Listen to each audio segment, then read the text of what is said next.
John. Please don't take me to the hospital. Did you just pop a disc or something? Yeah, that's what it is. Welcome to the Disc Poppinist show. I don't even know what that means. Like discs of Tron? I meant like this disc slip, like Put in your them on the spine. Like hemorrhoid? No, not a hemorrhoid. Hernia. Like, do you have a hernia? Is that what that was? That I'm noise? To figure out, where's the disc in the herniated disc? Is it like, are there a bunch of floppies in my back and then it slips to one? Don't copy that floppy. Don't copy that floppy. Welcome everybody. We're all over the place. Welcome everybody to the Rage Select podcast, where I am Jeff and I'm John. And John, you're here with us yes. again. And you know, it's funny because I was just thinking on my way back from the bathroom before we started the show, what did I do last week? And I realized I need to join an extreme sports league, I think. Yeah? I need to get over the hump and to get all the smoke out of my lungs, right? Yeah. Which isn't going to happen because, I didn't tell you this, but like earlier today, I just found a cigarette under my couch and was like, that's mine. I'm smoking this. Sick man. Smoking cigarettes off the floor from under the couch. It's my floor. It's my couch. It's mostly just my germs. Like I got pulled over by the cops last week, and I got a ticket. Why? Because my registration's been expired for 9 months, I guess. Yeah. Well, that will do it. Yeah. But like, you know, I don't have any stories to tell. It's like I got pulled over. Oh yeah, did they like profile you or beat you or you're on the news? Well, here's the thing. I know they didn't profile you because you're an average white male. Yeah. And so I was just like, all right. The only thing that was weird was that he didn't ask for my insurance. Like I was like bringing up my phone to show him my insurance. He was like, no, I know you already have insurance. And I was just like, what? So, but yeah, like I'm thinking of joining a gym. I've got like horrible regular mid-30s white man daily life here. So I feel like I need to get, maybe I'll go, instead of joining a gym, maybe I'll join those CrossFit people. Like, have you ever run into... I know what you're talking about. Okay. I am aware, and I can't picture you doing that. Have you ever known anybody that's into CrossFit? No, not that I'm aware of. I mean, there might be a few people that I know, but there could be, potentially, but... Okay, so for those of you who live in Europe, or, I don't know, maybe this started in Europe, CrossFit's like instead of working out with like weights, you like drag tires around and do stuff like that or whatever. Which frankly kind of sounds cooler than doing a bunch of like reps. You also do some stuff with weights, but it's done very poorly and in a way that could injure you. Oh, okay. But the biggest part of it is that apparently it's like some kind of big old like Dianetics cult thing, right? Yeah, something like that. Where I'm probably going to get a lot of shit for the comment about the weights thing. They're all slapping each other on the back. I know this girl that used to live in the same apartment complex as me who's married to this guy, and they're both real cool. I met him one night when I tried to keep their drunk friend from getting raped, which was a weird night. I should tell that story. That's a better story than just like, well, she joined CrossFit, and now she won't stop talking about it. That's a boring story. That other story, it was pretty cool. We need action and intrigue. I told it a long time ago, but it was just like I came home one night, and I had my Whataburger, and this woman was just laying in the bushes at my old apartment complex. Weird. Like just face down, and I was like, ma'am, do you need help? And she was like, nope, don't need help.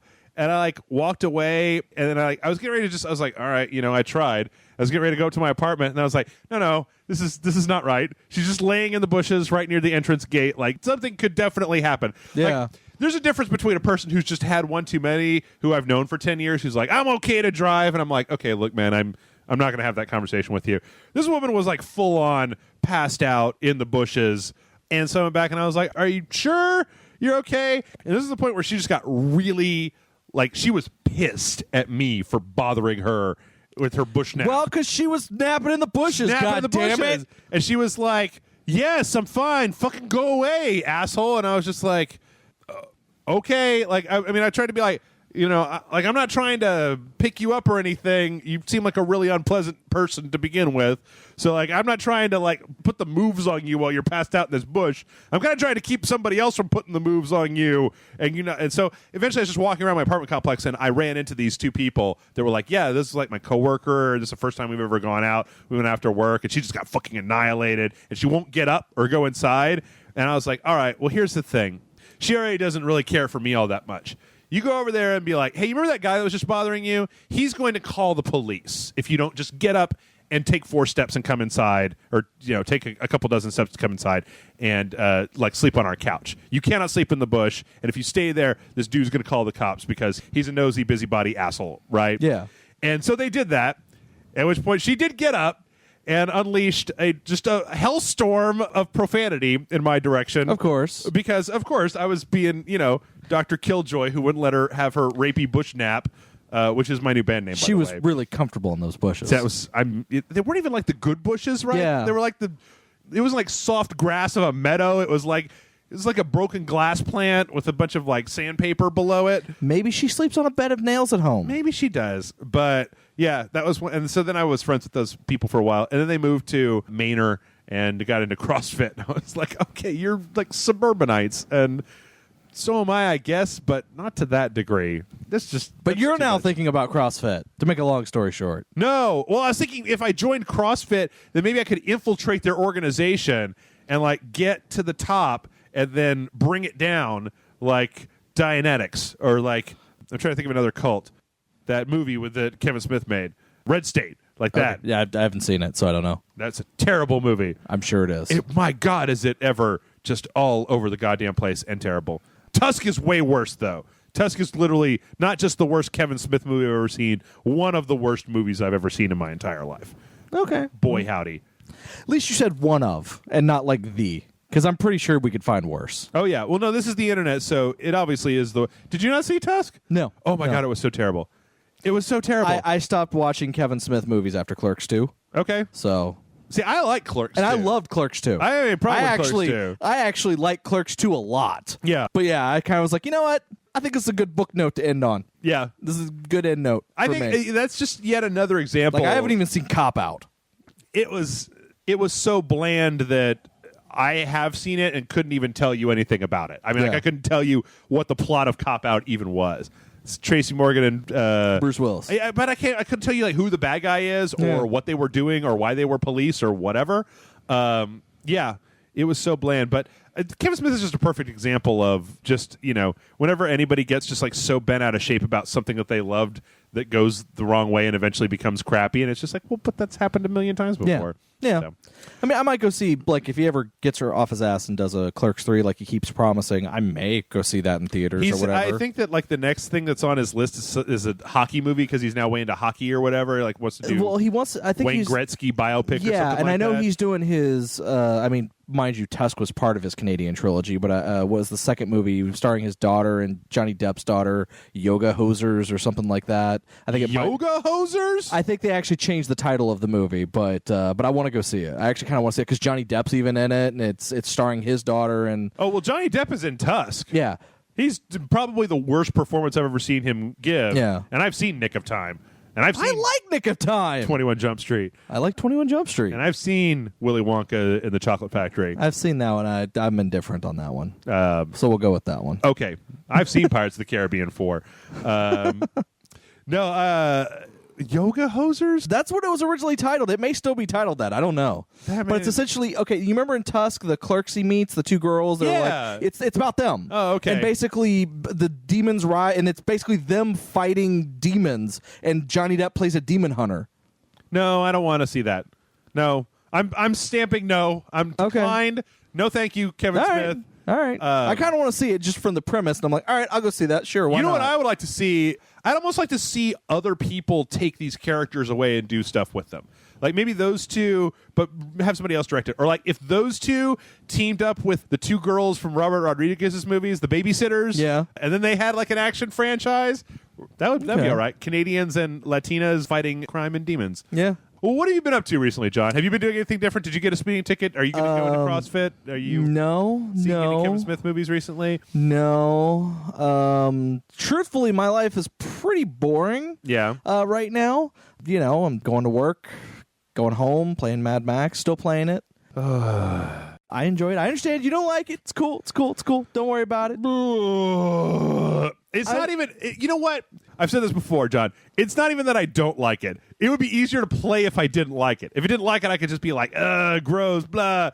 Instead, it's just like, oh, boy. I get it. Yikes. I totally get it. The way I play it, though, it works for me. Yeah. So, it is what it is. Yeah. You've described that. I've even played games that way, and I'm just like, I understand. But, other than that, I can't really think of anything that... I think I finished out Taken King. Nice. What I want to play of that. I think I finished out what I want to play of that. because there's like I want to finish Soma. I was playing that this week, and by the time this comes out, I'll probably have finished it. I'm not sure how long it is, but Soma is really interesting. Soma actually puts everybody's going to the Rapture like to shame. Oh yeah, because Soma actually has enemies in it and like gameplay sequences. But more than anything else, Soma starts with like a bang. Like that story starts off, and I'm just like, "What's going on here?" Okay. And I finally figured out at least the first part of what's going on here, and it's really interesting concept. And then I've got all my Skylanders already for Skylander Superchargers over there. I'm like I kind of realized the other week, like I was going because I think I was telling you before the podcast. I recently did my finances so I could figure out what games am I going to buy, what games am I going to rent, what games am I going to borrow from you once you're done with them, right? Things like that. Yeah. And I went, oh crap, I can't buy Lego Dimensions, which comes out at the end of the month here because I don't have like $1 million to spend on Legos, on everything Legos. So it's like, all right, well, let me just put these all on my Amazon wish list and hope someone buys them for me. For what like platform Christmas. do you want Lego Dimensions on? Oh, I'd be okay with Xbox One. You'd be okay with PlayStation 4? I could probably do PlayStation 4. Okay. You can have my Lego Dimensions when I'm done with it. Cool. Yeah. Yeah. You buy Legos and put them on your desk, right? Yes, I do buy Legos. I will buy Lego Dimensions, play it all the way to the end, and then be done with it and throw it into the pile with everything else. In fact, I just finished. I finished the Rebel campaign of Disney Infinity 3.0. Yeah. Not the Rebels, but like the original trilogy campaign. Like I know now if I ever find it's like I'm reading somebody's dossier and it's like really hates it when really hates continuity retcons and the big Star Wars fan, I'm going to sit them down and like prop their eyes open with toothpicks and make them watch the cutscenes of Disney Infinity 3.0. At the end of the second level, which is Hoth, spoiler for Disney Infinity 3.0's weird retelling, like you play all these levels because they're each like a sandbox, right? Yeah. And the second level is Hoth, so you're just rolling around on It's the Hoth. Hoth level, yeah. Right, you're doing stuff on Hoth, and then it's like you fight the walkers, and then you got to leave Hoth, right? Yeah. And when you leave Hoth, you're leaving Empire Strikes Back, so they've got to wrap up all of Empire Strikes Back. So they're like, you know, Han and Chewie and Leia and Luke and the droids are all getting ready to leave Hoth, and they're running for the Millennium Falcon, and then Darth Vader lands and rolls up and has like a 2-minute lightsaber fight with Luke Skywalker, and is like, Obi-Wan never told you what happened to your father, and he's like, you told me enough, and I was like, holy shit, they're doing this at Hoth? Wow, way to condense.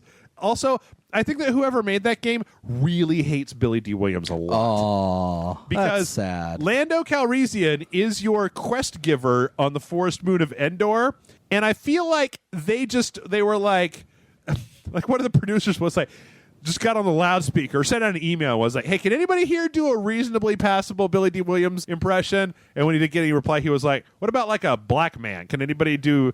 It's like, okay. Because I feel like the person who's doing his Lando impression has never heard Lando Calrissian or sucks. Billy D. Williams or maybe even another person talk before. Like, I don't know. Or maybe he heard... He's seen Billy D. Williams once. I suddenly have this mental image of it. You walk up to Lando and he's like, "How you doing? My name's Billy D. Williams, No. and I've just got to tell you that I am." He's got like 20 Gilbert Gottfried. 5% Billy D. Williams. Yeah, sort of. It's weird. It's just very weird. And why he's your quest giver on Endor is like, what? All right. What? And then at the end, when you blast off to go do the Death Star 2 fight, it's like Han and Leia and Luke and C-3PO and R2-D2 and Chewie running into the Millennium Falcon to blast off of Endor to go to the last fight. And I was just like, whoa. Are you just going to write Lando's role out of the entirety And not only of Jedi? Lando, but Yin Yub as well. Well, yes. I'm not as pissed off about that. But then when you get up How into... dare you, sir? How dare you? I'm racist against Sullistans. I've been saying that for years. Then when you get up into space, suddenly Billy D's voice is coming out of the Millennium Falcon, and I'm just like, okay, sure, whatever you feel like, Disney Infinity 3.0. And then I got to start playing the Clone Wars campaign and was just like, you know what?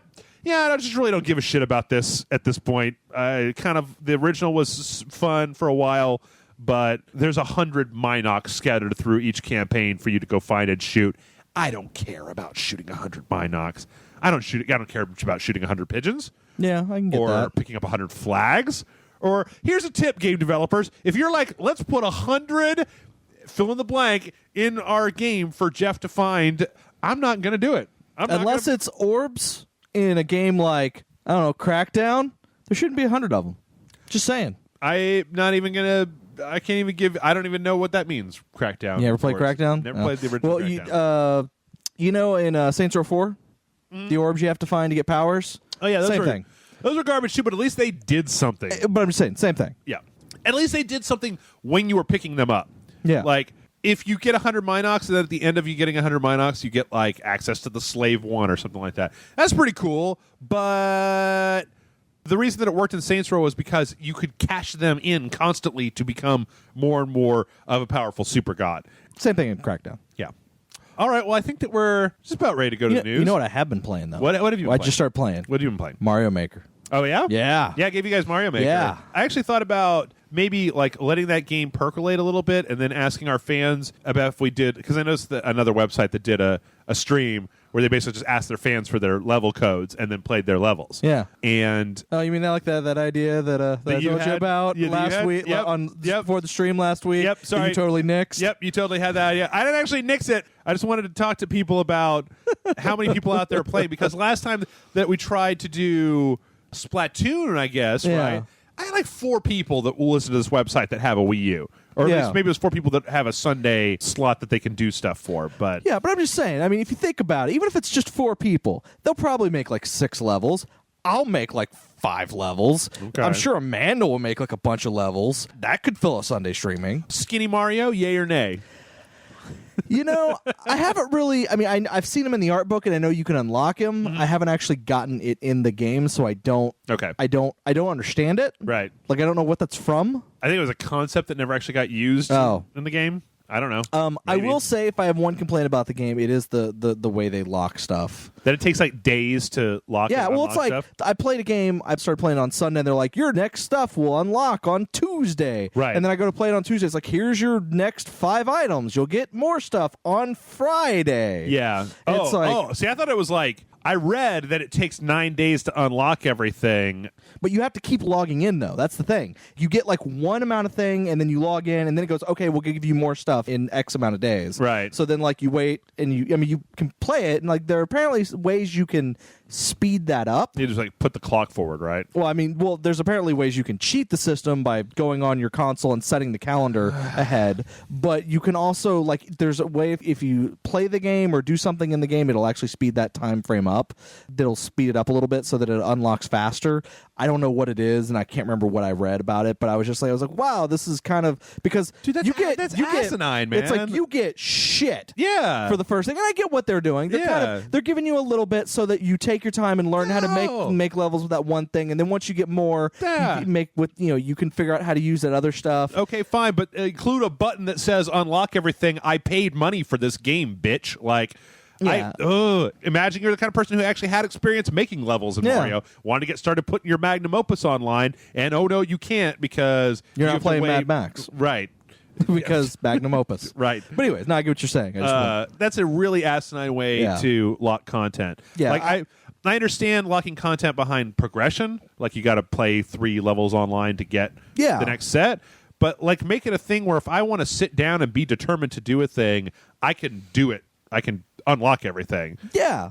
Final Fantasy 14 found that out the hard way when it first came out. Yeah, so I mean, it's it's fun. I like what I'm playing so far, but I barely got anything unlocked right now. So it's kind of one of those things where it's like I play it, I get stuff unlocked, I maybe play with the new stuff, and then like I turn it off and wait for however many days to go by, and then come back and be like, all right, I've unlocked some more stuff. Yeah, okay, let's. So it's like I get the idea behind it. The idea is to kind of keep you coming back, right, and to keep you playing it. Mm-hmm. But it also has a thing where it makes me not want to play it until it unlocks everything. Well, also, I mean, it would seem to me, in that respect, it's one of those things where it's like I can see what Nintendo's like thinking is behind that, but in practical application, it's like, dude, there's other games coming out. Like, you want people to be into your game to get.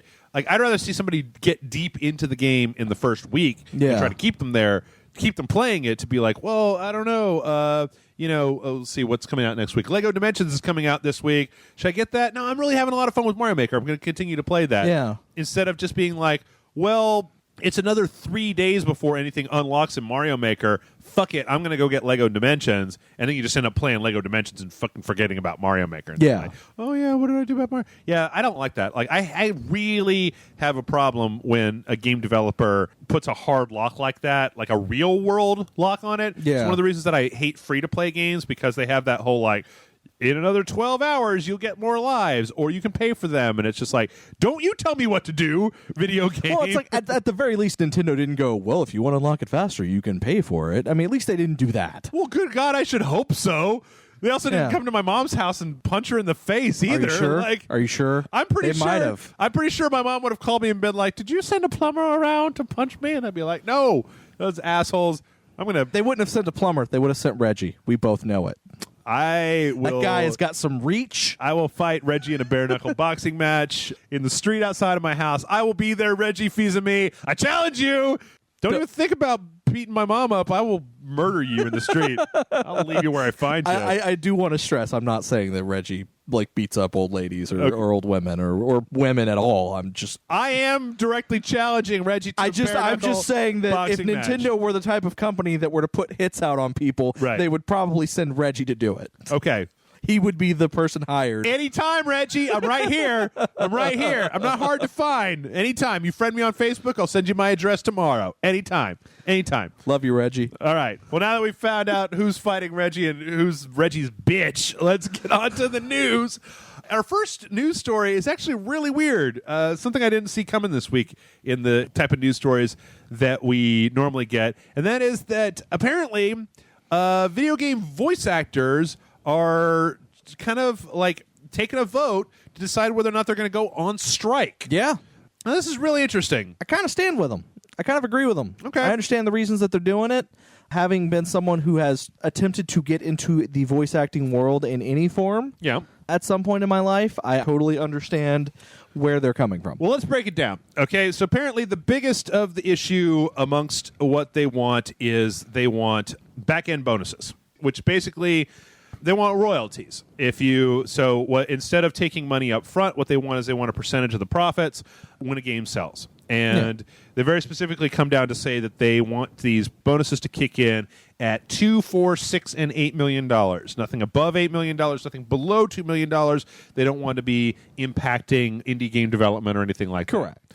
And traditionally speaking, they just get paid and then they are done. And then when the game sells, if a game is super popular, they don't get anything else. They get what they got. I mean, that was the whole thing with the guy that played Nico, right? Yeah. Where Rockstar kind of froze him out because he wanted more money. Yeah. Or he did like an interview or something where he talked about wanting more money. Yeah. And they just kind of completely froze him out of all the DLC. Like he wasn't in there at all. They just reused his dialogue Right. from scenes that he was already recording. There's also a couple of other things here. One of which is talking about apparently right now there's this is from a story on Game Informer where I get most of this stuff. So this is according to the union and not necessarily direct publisher representatives. The employees have proposed. This is something they're trying to get rid of: fines for late arrival to set and fines for agents that don't send actors out for smaller roles. SAG-AFTRA also objects to publishers potentially hiring their own employees for voice work without requiring those individuals to join a union. So all this basically comes down to these voice actors feel that they're kind of getting a raw deal from game publishers about the work that they're doing. And so far, we've seen, Steve Blum, Jennifer Hale, Will Wheaton, Phil Lamar. Yeah, Will Wheaton actually did a really good article on his blog where he actually explains, where he talks about less about the royalty side of it and more about some of the other aspects that they were asking for that have been completely, like, when they've gone to people in the video game industry who, like, are the controlling people that they're trying to work with, have been like, no, you guys can go fuck yourself. Yeah. You know, kind of thing, like cutting down the work, the hours that they have to work in a day. Like, instead of saying, okay, we're going to come in maybe once a week, if that, and do like a 12-hour recording session. Instead of doing that, saying, no, we need to limit it to like maybe 2 hours a day or something like that. Right. And him explaining why, and it's totally valid, the reasons he's explaining about it, and totally understandable, because when you talk a lot all day with just what we're doing, at a certain point, you're like, I can't talk anymore. Yep. But the way they're doing is they're being told to repeat the same lines over and over. They're being told to like stress their voices and to contort their voices and to screaming. Yeah, screaming and things like that. And they're doing it for like 14 hours a day. Sure. And by the time they're done, they can't talk, let alone do anything. Oh, hell, I mean, I can even say right now that it's exhausting. I mean, if you weren't a professional, I could say it's exhausting just to, like, if you're trying to speak in a different voice than your natural voice, to keep that up for an extended period of time. It's stressful, like, on your voice. Well, okay, and that, I mean, I think that a lot of that is perfectly legit. Now, actually, what's interesting is that, on the other hand, there are actually some tweets that came out today, or not tweets, but tweets from Alex Hutchinson, the guy, or one of the developers on Far Cry 4, who basically says that, like, when you compare what these voice actors are asking for with what programmers on video games are getting now, that voice actors are already getting paid more than the day-to-day programmers on a game are, and that those guys don't get back-end royalties depending on how well a game sells. So, and again, Will Wheaton actually said something in regards to this, which is, that sucks. They should. But that's not what our argument is about. Maybe someone should get them in a union and get them those same things that we're asking for, because they should totally be getting what we're asking for, if not more, than what we're asking. Yeah. And you know what? I kind of agree with that. I'm of two minds about it. I mean, there's part of me that I totally understand when you're dealing with corporate entities and they all band together and basically won't do anything that, like, what they're talking about doing is full on. A lot of times the only way that can be done. In fact, I'm like a big fan of unions. I think labor unions are a thing that we should have more of in this country. But then again, I don't have a lot of direct interaction with them. Yeah. No, I agree with you. I don't, people will tell me that, like, back when there were unions, there was a lot of corruption, there was a lot of abuse of power and things like that, whatever. So I don't know. I mean, I feel like I don't know how much these voice actors are getting paid. I totally think that making somebody come in and work for 12 hours, especially with the difficult voice stuff, is absolutely outside of the realm of reasonable amounts of work you should expect from people. Yeah. Absolutely. I think that finding a voice actor or their representation for refusing to go out to do a project is something that probably needs a lot of looking into. I don't know if I believe that an employee should be entitled to royalties. Yeah, no, that's a negotiation between you and the company. It could be the sort of thing where if you're Will Wheaton and they want Will Wheaton, that you could be like, I want royalties, and if I can't get royalties, then you don't get Will Wheaton. You can go fuck off and get somebody else. Likewise, I think that the idea that they have there of, like, pulling their own employees to do voices in games, I don't know if I can really say that. Like, I don't really like that as a concept of saying you can't do that. You have to, I agree with you on that one. You have to, like, if you're going to use one of your employees as a voice in your game, you have to make them register and become a unionized voice actor, person, a dues-paying part of the union. Like, that's a little bit much as well. I agree. Because I definitely, I was talking about two instances that have come in the last week, right? Yeah. Lando voice in Disney Infinity. It sounds like garbage. Yeah. I'm sure that half the people on this list could have done a better job of Lando than this. Also, on the other hand, Nolan North's turn as the Ghost in Destiny is way better to me than Peter Dinklage's was. And it just goes to show how much more I enjoyed that game with his performance as opposed to somebody else's vocal performance. So vocal performance is incredibly important. I don't know. I don't think I can. There's a lot of gray. There is a lot of gray in this. Yeah. I mean, it's a lot of, like, I do kind of stand with them because I agree with a lot of the points that they're making. Yeah. There are some points, like you mentioned, that it's like, well, does it need to go that far? Like, basically, from what I understand from reading what little I have actually read on it, is that anytime they have proposed something as a change or have proposed, like, hey, let's, instead of doing this, let's do this, like, they've been just flat denied, like, no. Yep. If you don't want to do that, then you can just not fucking work. Yep. And so it's like this time, now it's kind of like one of those things where we're like, all right, now that you've basically refused to compromise with us, right, which we've asked for way less than what we're asking now we're going to fucking say, okay, now this is what you give us or else we fucking strike. Yeah.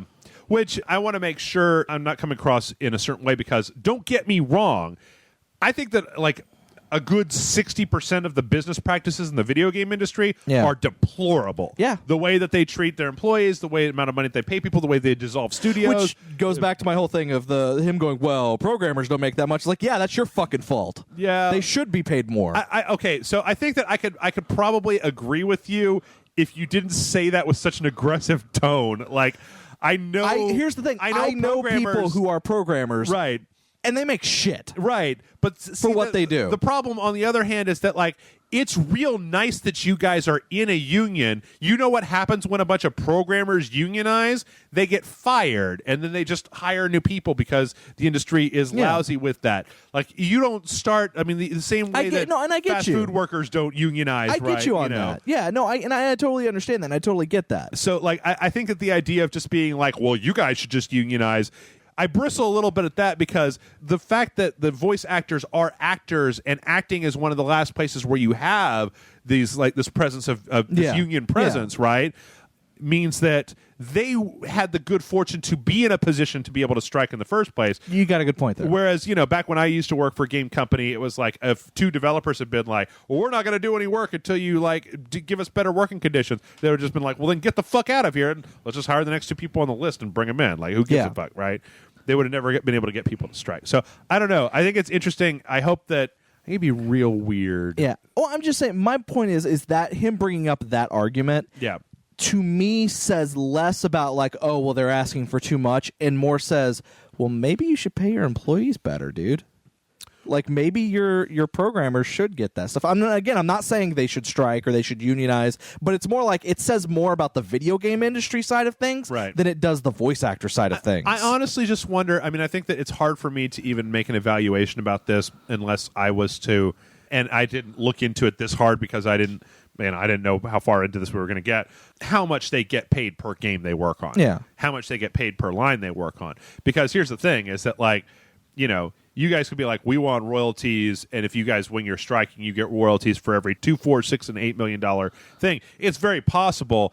I highly doubt that the executives that are at whatever game company are going to be taking that money out of their paychecks. They're probably just going to be hiring cheaper programmers and not paying them as much, and then firing them once they get seniority to be able to afford to do this, as opposed to. And that is definitely a possibility. So that's, I guess, kind of the thing is that I don't like the way that statement comes across, because maybe these two groups who both have grievances against the game companies should work together to create a larger organization to try to help reform the entire development process in general, instead of just being like, well, no, we're looking out for ours and you guys can, should just do whatever the fuck you want to. It's hella complicated in my mind, and I don't have like any. There's a lot of complication with that. Some of the things they've said, I'm like, I just don't know if I can agree with some of the things that the voice actors have said, even though I like those voice actors and they've been the voices of some of my favorite characters in a bunch of different video games. Anyway, you have anything else? No, that's pretty much it. I'm sure I've already pissed off somebody. So, I'm sure I have too. I'm sure somebody's typing in their keyboard. You rapidly suck, and this is how you misunderstand the entirety of the situation. You son of a bitch. All right. Well, next up, let's change gears to Gears of Tomb Raider. There's a new Tomb Raider trailer out called Descent into Legend. I think this is the last time before the game comes out that I'm going to talk about a Tomb Raider trailer, because they're all starting to ooze together into just one big Lara Croft minestrone soup of just raiding tombs. Well, it's just like, okay, it looks very pretty. Here's something. I didn't know she had a grappling hook. Yeah? I didn't know that. I think that's been in some of the previous ones. Maybe it was announced in a previous video or whatever, but I don't remember her having like a grappling hook thing. And so seeing it in this trailer, I was like, whoa. And she's, just using it at like all over the place. That's crazy. She's just jumping and throwing the grappling hook to swing to another place. I mean, I think maybe they haven't shown that, and I'm just thinking of Uncharted 4 and the fact that same kind of mechanic was in Uncharted 4. This is true. But, I was talking before we started about this, and it's a very pretty trailer. It is. She's moving around. She's got a bow. She's raiding some tombs, grappling some grapples. Breaking rocks. But what I was saying to John before we started is that, like, I'm going to play this game, and the last game was good, and I think this one looks fairly decent. I think this one's going to be pretty good. But it's gone from that origin story that the last one was to just kind of looking like a Tomb Raider game. Like, or at least maybe I'm just missing it from the trailers and such, but, like, how is her character growing in this game? Or is it just like, oh, now I just raid tombs, and so now it's just another Tomb Raider from what game. I understand, she is suffering from some PTSD from the last game. Okay. And that's one of the plot elements. Like, one of the early trailers actually did like touch on that. Yeah, where she was in the psychiatrist office or whatever. Yeah, so I would assume that that's going to be like a plot element in the story or whatever. Maybe. I guess I don't want to be shitty, but when I look at the trailers for this, I just see a Tomb Raider game. Like, I don't see anything that's really just jumping off the screen and saying anything but, like, Lara Croft raiding tombs. And I'm going to say something, and this may be not what you're looking for, but is that such a bad thing? Well, like, I know a lot of people who liked the previous Tomb Raider game, but the big thing is that they were like, yeah, but I didn't feel like I was playing a Tomb Raider game. I was playing a really good game, but it didn't feel like Tomb Raider to me. So is it wrong for because I'm sure there's a lot of people who are seeing these trailers going, it looks like Tomb Raider. Fuck yes, finally, I can actually play Tomb Raider. And maybe that's what it is that I got Tomb Raidered out a long time ago. Yeah. And the actual gameplay elements of walking around in a big cavern and pushing a bunch of rocks until like a thing opens up and then shooting a T-Rex with if there was a T-Rex in this trailer, I would be way more excited. Raptors. I mean, I think that like the thing is I maybe just need to play it or need to know more about it. Yeah, I think it's just you're at a point where you just need to play it. Maybe that's what it is. But okay, you know what? Actually, one of the nice things about the last Tomb Raider game was that it was kind of an open world game, right? Where you were moving around and there was like survival elements and they had that kind of Far Cry 3 system of upgrading stuff. And I'm not seeing a lot of that in these trailers. Like, these all seem like set pieces, not so much a world. Like, you got to get from here to here. And then a lot of the trailers that they've been showing have been focused more on like environmental movement than they have in like combat. There was that one E3 trailer where she was sneaking around, like we're doing one of the press conferences where she's sneaking around and then she started shooting people in the face with arrows and stuff, and I was like, fuck yeah, that's cool.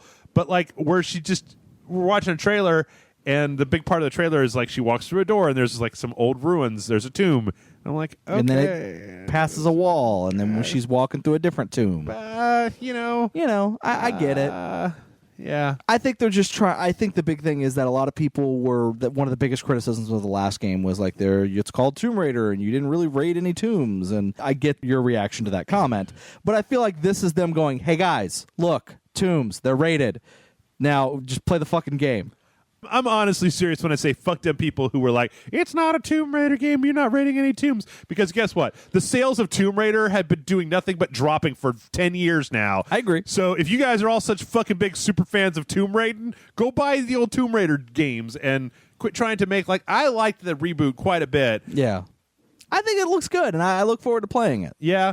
The best Tomb Raider game that I've played in the last 5 or 6 years has been Uncharted. Has been the Uncharted franchise. Yeah. And that's another thing, is this kind of looks like Uncharted. But the thing about the Uncharted franchise, and not because it was Nathan Drake and he's a dude, I don't give a fuck about that, but the Uncharted franchise was built on like these great cinematic interpersonal relationships between people. Yeah. And in all of the Tomb Raider trailers I've seen, I feel like I'm not getting shit off of her or like her friends, or why is she doing any of this? Like, for what reason is she doing any of this stuff?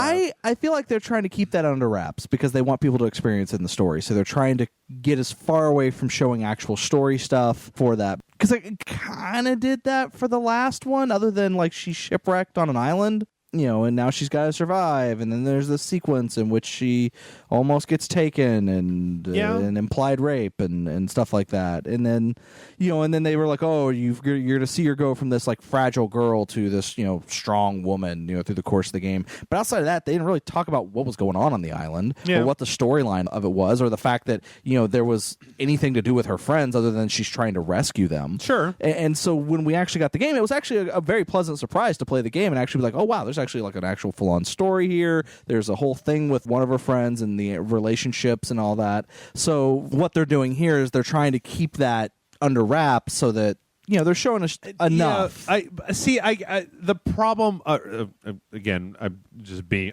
contentious at this point, but the problem that I have with that is that when you take all that away, this looks like a generic third-person action game. Like, it really just doesn't have much character. It doesn't even have as much character as, like, the E3 demo for Uncharted 4 did, right? Where they're, like, driving the car and all that stuff that was going on. Like, it's not even really that bombastic.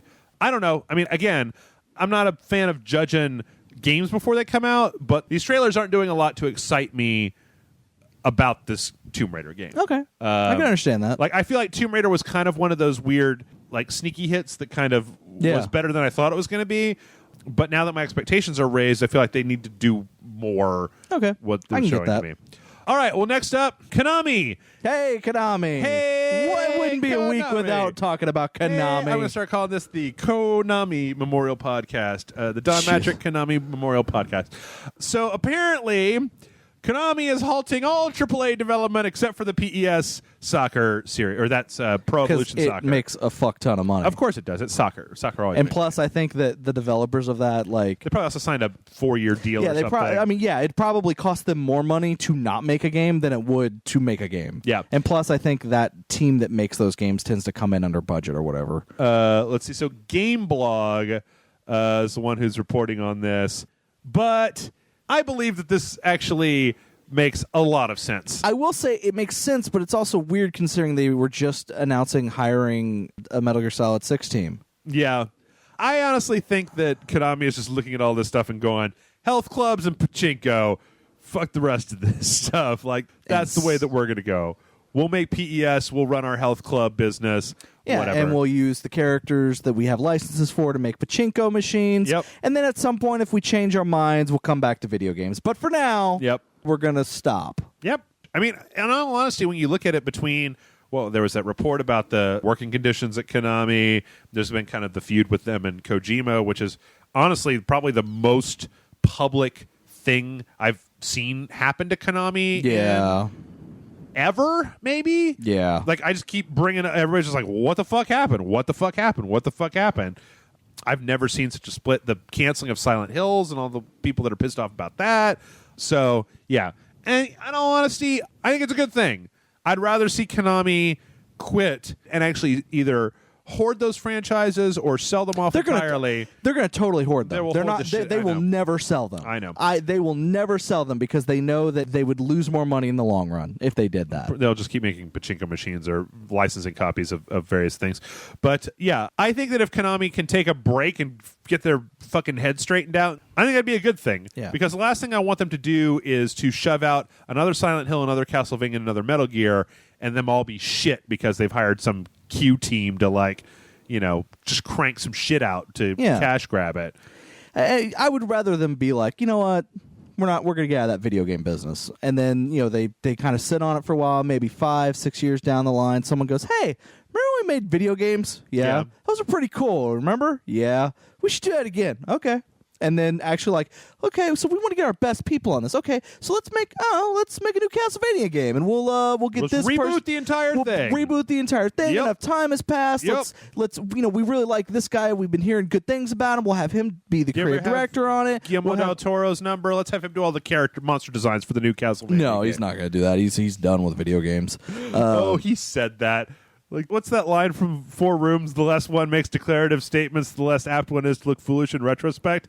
Guillermo del Toro's like, I'll never work on a video game again. Why don't you just say, hey, I'm just going to go over here for a little while and not work on any video games, and maybe I'll be back and maybe I won't.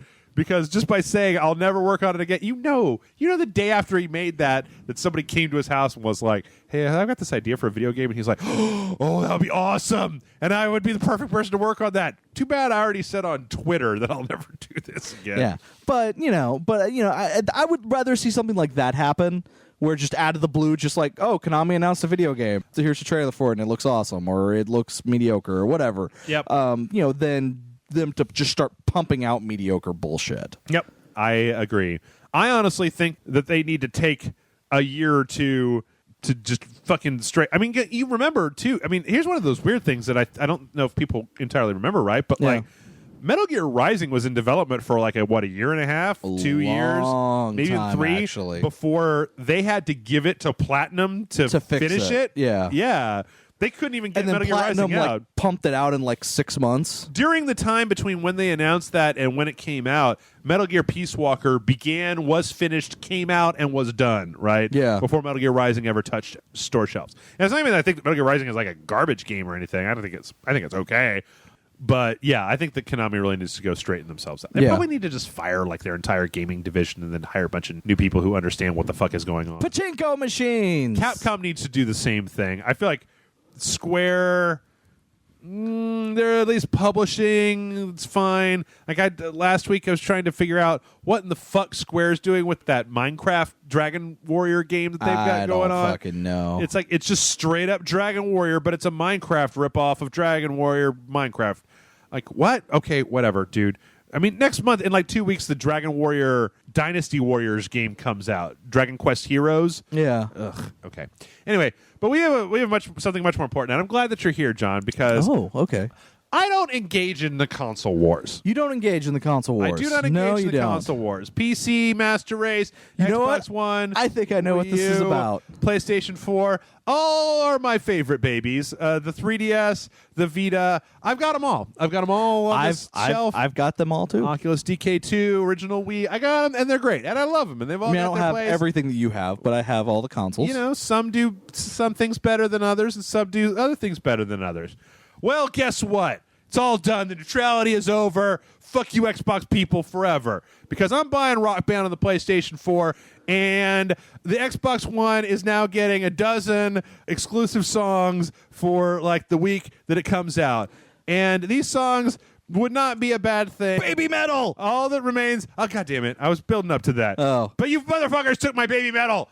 I love baby metal. Jeff, you do realize that I don't care. The PlayStation 4 will have baby. I don't care. You're going to get it. I don't care. You're going to get it. I want it day one. You might even give it day one. No. The thing here is that it's saying is that they get it for free as part of their pre-order.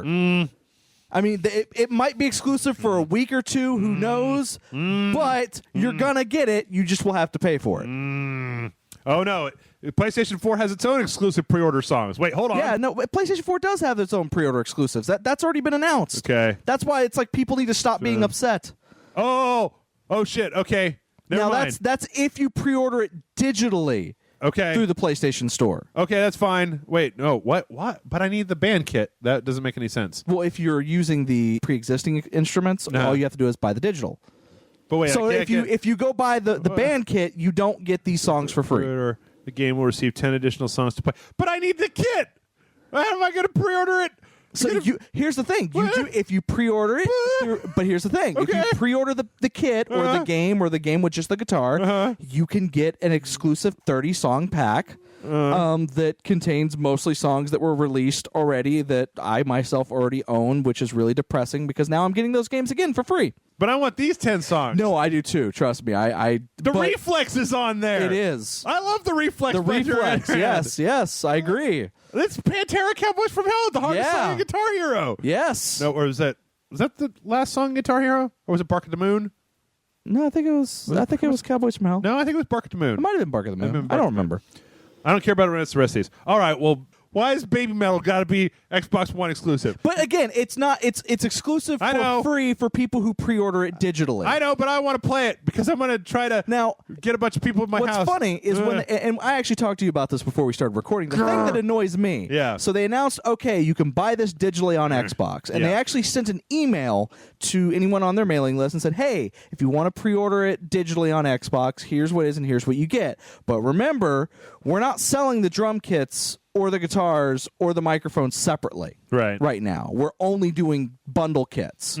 So if you want to use your previous console for the Xbox One, you have to buy the dongle adapter. Right. Which, if you want to buy that, here's a place to pre-order it on Amazon. Right. And then they said, also, here's a special code that you can put in for your pre-order to get $15 off the full price. Right. Sold out like in minutes. It's bullshit. And you can't pre-order it anymore. So in other words, bullshit. Also, there were people that were upset that if you actually bought it digitally and then were able to pre-order the dongle with the discount, it's actually cheaper than if you were to buy the game with the dongle with it. The game by itself with just the dongle. So, but again, all these songs will be available on the Rock Band Network to purchase. They just won't be for free. Here's the thing. I know this shit's going to be locked behind something for the Xbox One. What this means is that I have two choices. Okay, look, we're going to do a dojo for Rock Band 4. Yeah. Okay? Something's going to happen for dojo for Rock Band 4. I'm going to try to get everybody over here. I'm going to try to get a bunch of things going. Like, it's probably on that same week when it comes out. I've got plans as well. Week. Okay, right. I want Jason Murphy to sing Baby Metal. I want that to be a video that exists on the internet. I want a video of Jason Murphy singing Gimme Chocolate or whatever that Baby Metal song is. Gimme Chocolate. And I don't want to have you lug every one of your instruments and your Xbox One over here when I'm going to have an existing. I don't want to have 2 versions of Rock Band in my house just so that Jason Murphy can sing baby metal songs. Again, you'll probably be able to buy baby metal on the Rock Band network. You just have to pay for it. That's why I don't understand why people are so upset. I mean, it's a pre-order bonus. You get it for free. It doesn't mean it won't be available. Well, are you sure? Because this says like pre-order Harmonix Rock Band 4 on Xbox One through the console's online store, and you'll get a dozen exclusive launch songs on the system. Exclusive indicates that they're going to be locked behind some sort of like timed. I don't know. Wall. But here's the thing: since I'm not pre-ordering it through the Xbox Live or whatever, right? Like I'm getting on Xbox One, so that would be bullshit if I couldn't get those because they're locked behind the fucking pre-order bonus. Let's say this is Harmonix website. Hey gang, we're psyched. Blah blah blah. Share details of the Xbox One digital pre-orders. Pre-orders include exclusive bonus tracks from Baby Metal, Linkin Park, blah blah blah. Weird Al revealed that is now digital pre-orders in Xbox One.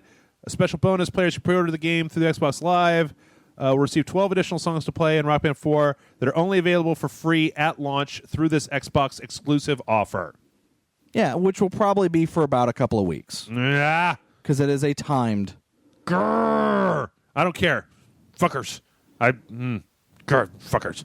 All right. Anyway, I'm done growling and saying the word fuckers. Let's move on to something else. All right. There's a giant Oculus press conference today. Oculus Connect 2. And we're not going to go over that in a huge amount of detail because, quite honestly, there was not a lot. I came in and it looked very boring. Well, you missed some of the stuff. Okay, so here's some of the highlights, right? Number one, they just announced that there's going to be a new version of the Samsung Gear VR.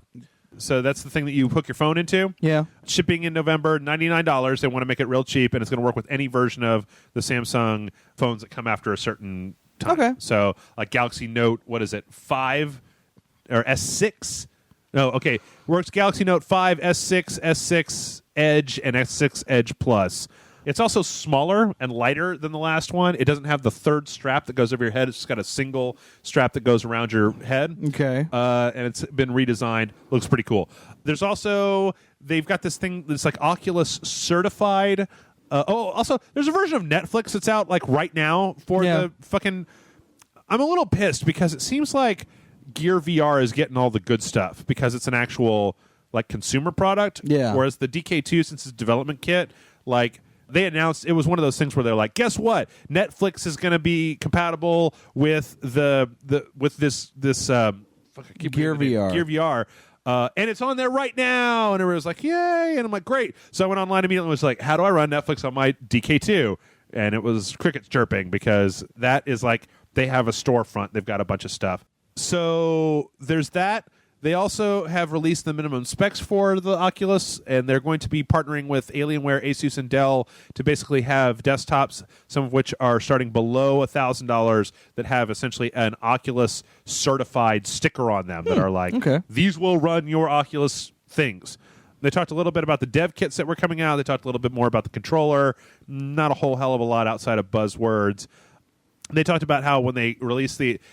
they're apparently making like there's a whole app infrastructure thing that's kind of boring where you're going to be able to make a profile and you're going to have like achievements and friends lists and a storefront. They're going to be rolling Oculus Share into this thing called Concept on their storefront, so where you can go look at other people's things. They're talking about the SDKs.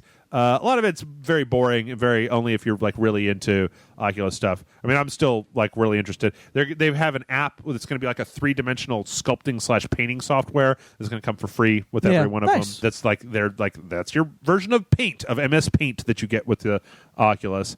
So it was interesting. There wasn't a whole shitload to talk about. It's kind of a shame because VR is really closed ranks. Yeah. Like, development is now being done by big publishers, which means they're not putting out builds of their shit to the public. They're keeping it behind closed doors until they can sell it.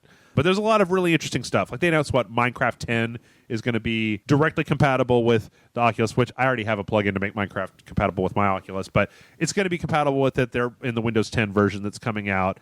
You know, a couple of other things. They showed a few interesting tech demos, and they talked about Unreal and Unity and the SDK and blah, blah, blah, blah. But the bottom line is that I think that there's really nothing more to talk about until the shit comes out either later this year or if the HTC Vive or Oculus is supposed to be Q1 of next year. HTC Vive maybe this year. There's actually a story that I saw where there's a whole section for VR that's now implemented into Steam. Yeah. Where it's like games, and then you'll have like a separate subheading in your games library that says VR that has VR compatible stuff. Still no direct release date. I also didn't get a chance to watch all the way to the end of the Oculus conference, so Brett was like, what? That's because I came over and he's like, oh shit, we need to start recording. Yeah. Well, it was also just Palmer Lucky sitting up there. I mean, I played I quotey fingers watched the first part of the conference while playing a game on my other screen, so it wasn't exactly gripping. Like the E3 one that they had was really great. Like they announced a bunch of stuff. Here, it was just a lot of the stuff that they've already announced. Yeah, so. okay. They kept saying that, like, oh, and guess what? We can't wait to show you this thing, and we can't wait to show you this thing on the floor. And I was like, all right, I'm not there, guys, so maybe cater to me and not your audience.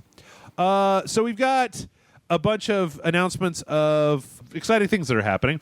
And the first one is that Drew Kardashian, whatever it is Carpathian. coming back to BioWare. And if you don't recognize that name, you probably should, because he's the guy that wrote Mass Effect 1 and 2 and Jade Empire and a bunch of the stuff that people really liked from BioWare. Apparently he left to go write a book series. I don't know why he had to do that before he had finished Mass Effect 3. I mean, I have a feeling that maybe he's back because he's like, you know what? Jade Empire 2. Jade Empire 2? Jade Empire 2. Or hell, maybe Mass Effect Andromeda is going to have a better story, right? It could. You know, maybe SWTOR is getting a huge revamp next year that's going to make it awesome. But yeah, he's coming back, and I think that's cool. Yeah. I mean, I think that BioWare, what was the last BioWare? Is Dragon Age Inquisition? Yeah, Inquisition. Dragon Age Imposition, that was Inquisition, yeah. The Inquisition. Let's begin. They're also putting together like a Game of the Year edition of that has all the DLC. Have you did you play Dragon Age Inquisition? I have your copy of Dragon Age Inquisition. Oh, okay. I've yet to actually touch it. Oh, okay. There's been like 3 DLCs for it. You like handed me like 5 games. I played like 3 of them, and then like a bunch of games came out that I was actually buying. So it was like I've been distracted since then. I feel really bad because in my quest to Sarah was talking about how her roommate has a PlayStation 4, and I was like, oh, I can give you some games, like, because I'm not playing them. And I realized that like there's a ton of games that I bought digitally this year. It's actually started to make me rethink my stance on digital, because Bloodborne, Mortal Kombat 10, Metal Gear Solid 5, Witcher 3, I bought all of those digitally. And that means I can't give them to my friends to play. Nope. And it kind of sucks because I'm the guy who buys all the games, so I can't. Like, I wish that there was like an Amazon. You know, Amazon has that like loan you a book off my Kindle program. Yeah. I wish I could just like loan you a digital game, because I kind of feel bad that I don't have a physical copy of Bloodborne to be like, here, try this. It's called Bloodborne. The first hit's for free, and then next year when Dark Souls 3 comes out, that'll cost you. Anyway, I hope that this gets BioWare back on track. Yeah. I felt Dragon Age Inquisition was okay, but a little weak. Didn't really grab me as much as some of the other stuff. And I think it would be cool if Drew here was back for Andromeda. Maybe to get to tell the end of that dark energy story that he really was building up towards in Mass Effect. You know, that would have been interesting. Everybody points out. Next up, so last week, boy, the rumors of The Last of Us 2 have just been all over the place. First, Nolan North was out there like, oh, I was recording some dialogue for Last of Us 2. Oops, did I say Last of Us 2? Teehee. I meant some other game. And then last week, or like a week before, the developers was on a Twitch stream talking about Uncharted 4 and was like, back when we were working on the first Last of Us. Oh, wait, did I say the first Last of Us? And it was all like flustered stuff. Well, it's funny how everybody likes this stuff so much that creative director Neil Druckmann of The Last of Us has now given an interview where he's just like, we're not working on Last of Us 2. We haven't even finished Uncharted 4. We've done some prototyping for a few different games. That may be what these people are talking about. That may be what you think that you're talking about. But we're not working on The Last of Us 2. Which, to my mind, when I read this, John, you know what I thought of instantaneously. Do I? Last of Us 2 is totally in development right now. Oh, yeah, no, it is. Totally. You can't fool me by telling me the thing that's actually happening, dude. That's not how we do things here. They're almost done with it. Matter of fact, it's going to be released this Christmas. Right. You know, it would have been better off if he just came out. And they were like, "So is it Last of Us 2 being worked on?" And he just like, "It's done when it's done." And they're like, "What?" And you're like, "It's done when it's done." Does that mean it's coming out? It's done when it's done. Like, just nothing more than that. Because as far as I'm concerned, that old chestnut means this game will never come out ever in the history of mankind. That is a good point. That's what Duke Nukem Forever had been. That was what they were saying anytime they asked about the status of Duke Nukem Forever. It'll be done when it's done. Or when Blizzard was working on, I don't know, whatever, and it was taking for fucking ever. Like everything they do? Every game they make, yeah. All right, and in another, but Last of Us 2 might not be happening, but what is happening is probably Return to Castle Wolfenstein 2, because the voice actress who played, what was her name? Her name is Alicia Bacleda Cruz, I guess. Okay. Who played Anya in Wolfenstein: The New Order, was giving an interview for Polish TV station TVN, where she says, "I'm working on a video game, the first part of which I have already made. Now we are making a second one, which will take 2 more years. I played this game as a child. I was very happy when I got to the point where I could shoot Hitler." So, not leaving a whole hell of a lot of ambiguity. Is there a different game where you could shoot Hitler? Yes. Okay. Bionic Commando.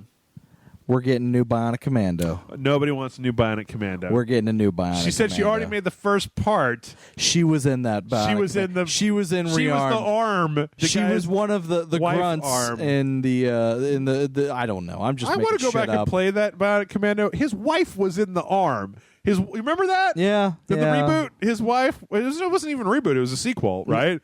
No, like well, it depends on which one you're talking about, because there were 2 Bionic Commando Not games. Rearmed. There was but Rearmed with the arcade game, in which you was the side scroller arcade game, right? And then there was the full on 3D whatever game, which I never played, with the hot dog things and the tubes on the arm. Hot dogs. They look like hot dogs. Okay. The tubes, the orange tubes that were like wiring and things, they look like giant fucking hot dogs on his arms. Orange hot dogs? Okay. Yeah. All I know is that there's about 4 games that I could think of off the top of my head that I never got a chance to play that just got real. Dark Void got real I actually really like Dark Void. passed over. I mean, really it's quickly. kind of bland, but I kind of like it. I'm starting to get the impression that you like bland games, John. It's possible. Anyway, so yeah, I couldn't be happier. I love that. Now all I need is for, I'll tell you, out of all the news that we've had so far this year, and we're just about to October, we're right on the cusp of October, right? October, November, December. 3 more months, right? Yeah. What the fuck is the team that made Shadow of Mordor doing? Because I played about 6 games this year where I was like, ooh, the Nemesis system would be perfect in this game. Ooh, the Nemesis system would be perfect in this game. Mad Max is one of those. Mad Max is one of those. Oh my God, Mad Max would be perfect, and it's a Warner Brothers game. Batman Arkham Knight would have been perfect for that. Yeah. And it was a Warner Brothers game as well. Like, the Warner Brothers just fucking use the Nemesis system. We all love that so much. You've got the code sitting around. Just like make that Joker thug. Like, oh man, how awesome would that be if Batman Arkham Knight had like this weird emergent gang structure where, like, or better yet, release a mode where you play as, the Thing, without going into spoilers, without also at the same time talking about spoilers. Catwoman. Yeah, Catwoman, where it's basically... I mean, how awesome would that be if you actually played like a DLC campaign where you're playing as the Red Hood, or even playing as the Arkham Knight, like a prequel kind of thing, where you're actually doing the Nemesis system, where he's like taking over these different bases and villains, and you're playing the game from the other side. That would be fucking awesome! All I know is that tech worked better than I ever expected it to. Yeah. And it seems to be a real shame to me that we haven't seen it in any other video games. Yeah. Because that was one of the most visceral connections I've ever had with enemies in a video game was in Shadow of Mordor. Yeah, I agree. The tuning on the difficulty level, I just can't say enough good things about it. It was so fucking good. It was also kind of out of left field. Yeah. I mean, well, it was like they kept saying it, but that was one of the few times where until you got it in your hands, you didn't know. Well, no, I go further. I've said this before. I've gone further than that. As a grizzled game journalist, they were saying this stuff, and I was just like, bullshit. Like, you are saying these things, they are horse shit. You are lying. Like, there's a version of you what have been studying Peter Molyneux.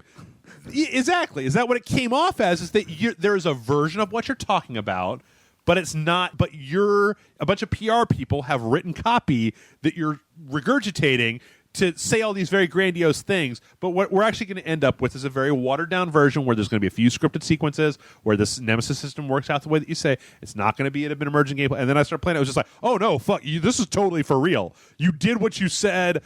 Good on ya. Now make more games, bitches, or something, or announce something.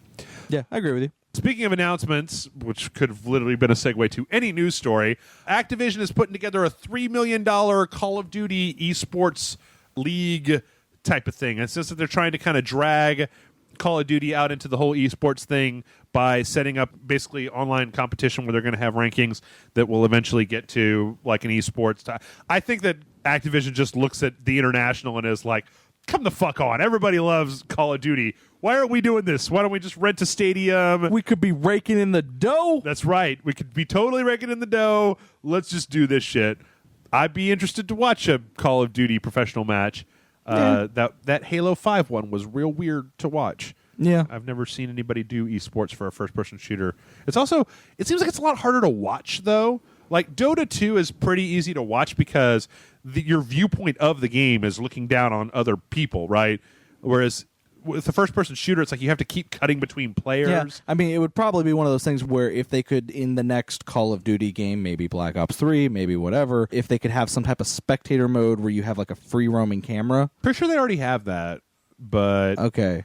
But I think the levels are so dense. It's one of those weird things where, like, to really get an idea of what's going on, you probably would just want to be looking down bird's eye view at the entire map with, like, dots superimposed to show where every player is. Yeah. But on the other hand, that's not a lot of fun to watch. Like, No. That's going to give you more information, but it's not really super fun to watch. So. No, I'm just saying, like, there's specific camera angles that you can switch to. Like, if there's a specific action going on in a specific area, you switch to the camera, it's over there. And, Yeah. And then you have cameras set up like a sporting event. Okay. Yeah, that makes sense. Yeah, I don't know. Sounds like a good idea. We'll see. I think I'm going to win. I mean, I'm going to compete. You're going to compete? Oh, yeah. Oh, I'm not competing. Everybody knows how good I am at Call of Duty. You are the best. I am the best person who works at Rage Select when it comes to playing Call of Duty. I'm going to let you have that. Which means next to nothing. It does. It means very, very actually, I guess I need to challenge both Joe and Sarah and see if either one of them are any good. Actually, I've never actually played online multiplayer adversarial with Aaron. He plays a lot of Destiny online. He does. He might be good. He might have outclassed us all. Yep. This is a weird little side note. So, you know how they're putting out Hyrule Warriors on the 3DS? Yes. Apparently, if you don't have the new 3DS, the stereoscopic 3D is just turned off. Really? Yes, because the CPU power of the original 3DS and the 3DS XL is not high enough to render it in the doubles that it needs to be Wow. a three-dimensional game. So if you have an original 3DS or original 3DS XL and you buy Hyrule Warriors, no 3D, just turned off. I think it's the first time I've actually ever heard of that happen. Yeah, I don't think I've ever heard of that. That's weird. Could have been something that's happened before, but considering how friendly Nintendo is about trying to keep everything on the level, that's a little bizarre for me. I don't know. Yeah, that's weird. Like, it's one thing to be like, the circle pad doesn't work, but it's another thing to be like, it's in the title. It's in the name of the system. It's a 3DS. Yeah. All right, and now one more quick story, and then we've got a trio of kind of bad news stories. Well, this is one is also a bad news story, and then we'll be done. All right. So, Unsung Story is a Kickstarter by a company called Playdeck, who basically is trying to make a spiritual successor to Final Fantasy Tactics. And they were telling people that they're going to have it's going to have a story heavy, it's going to be a strategy RPG, it's going to basically be exactly what it says on the tin, right? Well, it's supposed to come out this year, and as with just about everything in the world, it was pushed back. Yeah. Delayed to late 2016. And then there's a new timeline that they announced. Phase 1, June 2016. Initial PvP beta release for online testing. This will include multiple arenas and 2 character schools with fully functional gameplay. Phase 2, additional schools will be added. Post-beta feedback from the previous phase. Phase 3, online skirmish mode against the AI will be added, allowing for AI balancing and testing.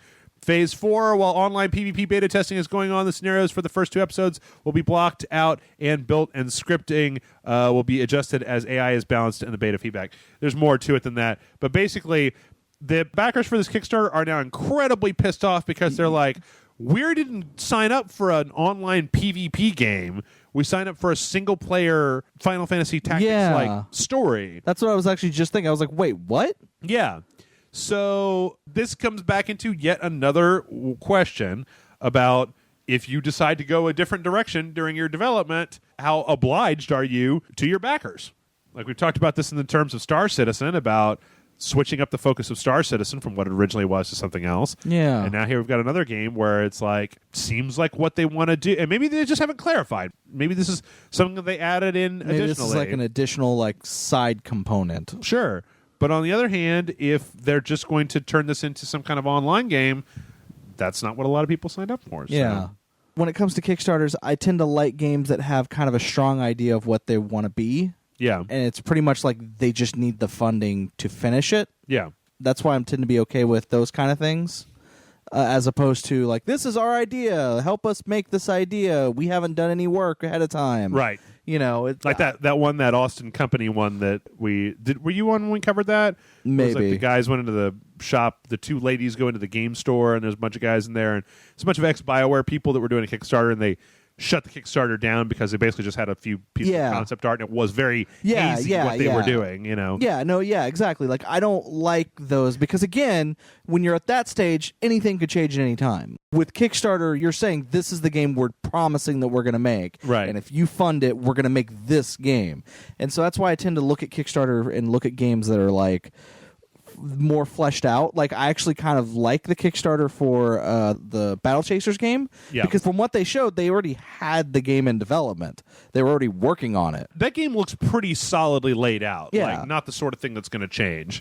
So it's like one of those things where I'm like, well, that's the game they wanted to make. That's the game that they were promising. They even showed us video and all sorts of things, and the game looks like it could be done at a certain time frame that they were promising. That's why I'm cool with it. Yeah. As opposed to something that's like, well, here's some concept, and you know what? We changed our mind. We decided we don't want to do that. We want to do this other thing because it's more interesting to us. I think that we're finally starting to see. Well, so but as a devil's advocate, then you get into a lot of things where, like, if the original concept turns out that you are prototyping it, right? Like, you had an idea, you thought it was going to be good, you got some money raised, you're going to start developing it. You start developing it, and it turns out that what you develop isn't any fun. Then you have to wonder, like, do you slavishly follow through with your original concept design to make a not fun product for your backers and probably have to dissolve whatever organization you put together, or do you dramatically change to try to make something that's more fun? Well, I mean, and I think what has to happen there, because I agree with you, I mean, that's definitely something that can happen, but it seems like in this case, in the case with this one, they just went, here's this new idea we're doing. Yeah. However, I would be totally okay if a company that was doing it came out and said, hey, look, guys, this is the game you're backing. We're working on something. It's fucking stupid as shit. It's terrible. We don't like it. Would you be a problem if we tried to make some changes, or what, you know, or you know, if we wanted to try to do this, would this be something you'd be okay with? Yeah. And try to get like some backer feedback, because these are people who put money into this, and you know, apparently for this type of game, you know, that was a single player RPG. Now it's an online multiplayer PvP game. I didn't dig into every little piece of the story, so it's possible, but that seems to be the general overarching concern for people, is that these phase updates seem to be more focused on the multiplayer component than on any kind of single player component. Yeah. So, but yeah, I totally understand. Concept in Mighty Number 9 has just been like, there's been some weird things with that. Yeah. Like they've had to put off their demo because they didn't understand where they were going to distribute it or something like that. Like, and then the whole Red Ash thing. I think we're starting to see the good intentions of Kickstarter get muddier and muddier. Yeah. You know, we've seen more failures over the last couple years, and we've also seen more things like Shenmue one, where you have secret corporate backing, where it's mainly being used to gauge interest. I mean, I don't know. I'm glad this stuff is getting worked out, but it just seems like once a week we have a conversation like this about, at least every time I come on the podcast, this thing happened with this Kickstarter that went bad. I was actually about to ask, I was like, by the way, am I like the Kickstarter guy? Am I like the guy you saved this stuff for? Nope. Like, because it seems like every time I'm on here, we have long discussions about Kickstarter. Nope. You probably kickstarted more games, though, than anybody else that I know. But anyway, I don't know. It's weird. I'm kind of curious to know if anybody here has kickstarted that. I think last time, I mean, I've asked this question a bunch of times, and people don't generally tend to respond to it in the comments. But I'm interested to know what other people who have backed something, would you rather get a game that was nothing like what you kickstarted but was fun, or was exactly like what you kickstarted, but it turns out that concept didn't work in execution? Kind of a weird. Here's my Kobayashi Murphu for all of you guys. All right, 3 quick stories of disappointment. Are you ready for the disappointment? I am. Disappointment. I have prepared myself. Hitman is not coming out this year. No. Boo. Boo, I say. IO's moved it back to March of 2016. They're going to do some horse shit. They want to continue polishing it. They want to add more content in. I don't care. Patch that content in. Put that shit out now. Heck, it's not even supposed to be out for another 2 months. Like, can you just wait until the last minute to break my heart? Instead of now I've got to just be like, well, what am I going to play instead of Hitman? Some other game? For Santa. Yeah, it's just that Hitman's coming out around the time where things are getting a little sparse, kind of where the end of the season is happening. Rainbow Six Siege? Rainbow Six Siege. Well, I tell you what I'm going to play instead of Hitman. Okay. All right. Star Fox Zero.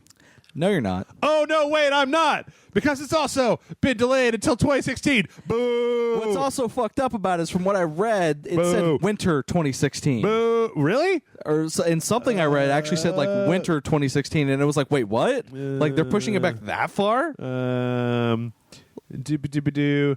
Yeah. Here's Miyamoto's note. I made a big decision last week. We have been developing Star Fox Zero for the Wii U with the aim of releasing it this year. Although we felt that the development had been progressing well, we now believe that we will need a little more time to work on areas such as the unprecedented discovery that we want players to experience in the game by using 2 screens, and further polishing the level designs and perfecting the tone of the cutscenes. I can't argue with that, but still boo. Boo, boo, boo. First Zelda and now this. Boo. Yeah. You remember that? What was that at like the Spike TV Game Awards last year? Where they even joked about like Star Fox coming out before Zelda. My game's going to come out before Zelda. Fuckers. That's why now both of them have been delayed. You know what? I'd almost wish that, like, as much as I hate the fact that Scott Cawthorn like just drops Five Nights at Freddy's games, like, surprisingly. It's like, surprise, hey, new Five Nights. Guess what? There's Five Nights at Freddy 4 is coming out. You're like, oh, good. I can look forward to that later in the year. Tomorrow. Like, oh, shit. It's okay. Cancel Indie Fridays. I guess where I need somebody who could scream on, Kayla, are you available? Like, which actually, I think that we skipped over the story that he actually announced that he's making Five Nights at Freddy's World or something like that. Yes. Which is not a sequel. Well, it's not a sequel to the Five Nights at Freddy's. It's a completely different type of game. Right. And that's pretty much it. But yeah, boo, boo, boo. It takes place in the world, but is not directly related to the story he's telling in those games. Boo. Okay, here's in this Game Informer article. The remaining Wii U titles for this year are Skylander Superchargers, Lego's Dimensions, Yoshi's Woolly World, Guitar Hero Live, Fatal Frame, Maiden of the Blackwater, Rodea the Sky Soldier, Xenoblade Chronicles X, and Devil's Third. I am so confused about Devil's Third. Devil's Third, there were a bunch of places that were like, it should have been out 2 weeks ago. There's people on YouTube doing reviews of it. And I'm like, but it's not out. Like, how are you doing reviews of it? Do you have an import copy? And I figured that's got to be what happened, is they got an import copy. I think Devil's Third is going to be really contentious. I think it's actually the last game that's coming out in the entire year. I kind of want to play the Fatal Frame game and Yoshi's Woolly World. Like, I'm like those two.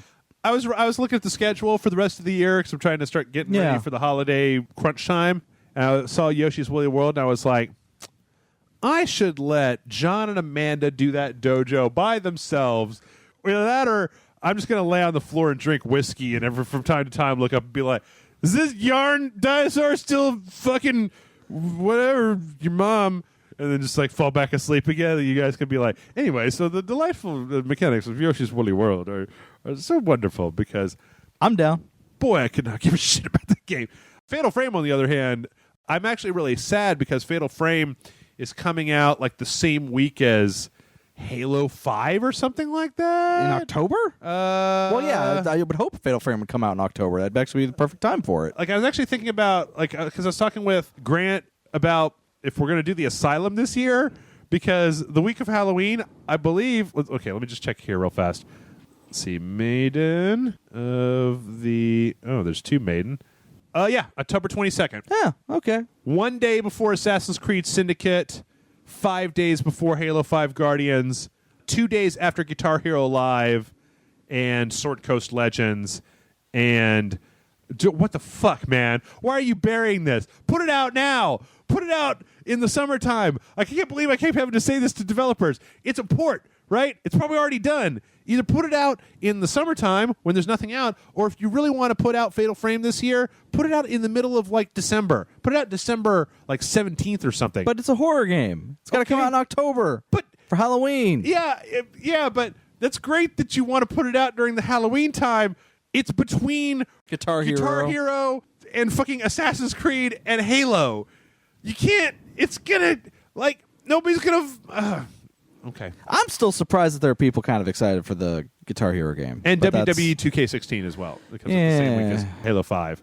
Comes out the same day as Halo 5. I don't even understand that. At least Assassin's Creed Syndicate has the good sense to give us 4 days to play through Assassin's Creed before Halo comes out. Or I guess there's the people that don't care about Halo. I guess the world looks a lot different when you have like one console and only really care about a half dozen franchises. Yeah. Where you're like, I have a Wii U. I'm really into horror games. I can't wait for that new Fatal Frame game.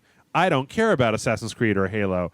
But because I'm not getting them otherwise. But for my world, it's like I cannot preempt these other games with Fatal Frame, and then it gets buried. Then it's like I don't have enough slot for it for like a month after that, which sucks. Nintendo. Asylum. Yeah. Well, I was thinking about doing a full 5 days of just Fatal Frame, but then that has to be Asylum on top of a dojo. Remember last year how we did like that entire week we had, I think you and I played like Wii U games. Like there was something that came out. I don't remember. Something came out last year the same week of Halloween because I remember that. Was it Bayonetta? It might have been Bayonetta. And because no one else wanted to play Bayonetta 2 with you? It wasn't that. It was that I wanted to do the Asylum. I couldn't skip Bayonetta 2. And at this time of year, if something passes by you in a week, you're just like, well, fuck that. We'll get back to it in December sometime, I guess. Yeah. Sword Coast Legends, speaking of which, is also delayed until the fuck is Sword Coast Legends? The 20th of October. It's like an online D&D kind of 4-player thing. It's something that Jason of all people is just like super interested in it. Okay. And I was like, hey Jason, when do you want to be on the show next time? He's like, ooh, Sword Coast Legends comes out at the end of the month. I want to be on for that. And I was like, really? I was like, what? Like I've never even heard of it. I'll show it to you during the break. And last and completely and totally least, there's a trailer for the Angry Birds movie. Boo! Angry Birds movie. You want to hear the sad thing about it is, like, I can't even like get angry about it because it was just like, what the fuck is this shit? Yeah. This is not. It doesn't appear to have anything to do with Angry Birds. No. Not a single thing. Yeah. So it's like someone got the idea and then found out what the character types were and then went, all right, well, we'll just do our own thing. You know what I don't understand? They're not even balls. They're not even they're not even shaped like the balls that they are. There appears to be no birds flying at pigs. It appears to be they've just created them into DreamWorks characters and decided to make Madagascar 3 instead. So that is stupid. And no matter how many celebrity voice actors you pack in, it doesn't appear to have literally anything to do with Angry Birds, even a little bit. Unless you somehow cast the entire website of Rage Select to voice your characters, it doesn't matter. Sure. If you cast all of us to voice that movie, sure, well, people will go see it. Yeah, regardless of how shitty it is. Absolutely. I think they should cast this for the next Need for Speed movie. Yeah, because I got a need. A need for speed. All right, well, we've gone horrifically over time. I didn't realize this until I looked at the clock. We're longer episode. 90 minutes in right now, so I'm going to have to, and it sucks because I asked people for questions today, so I have like 35 questions in addition to like the 7 that I had before sitting in my inbox right now. So anyway, we're going to take a quick break, and I'm going to pick a few questions, not a shitload, but a few questions for us to answer, and we'll be back in just a moment.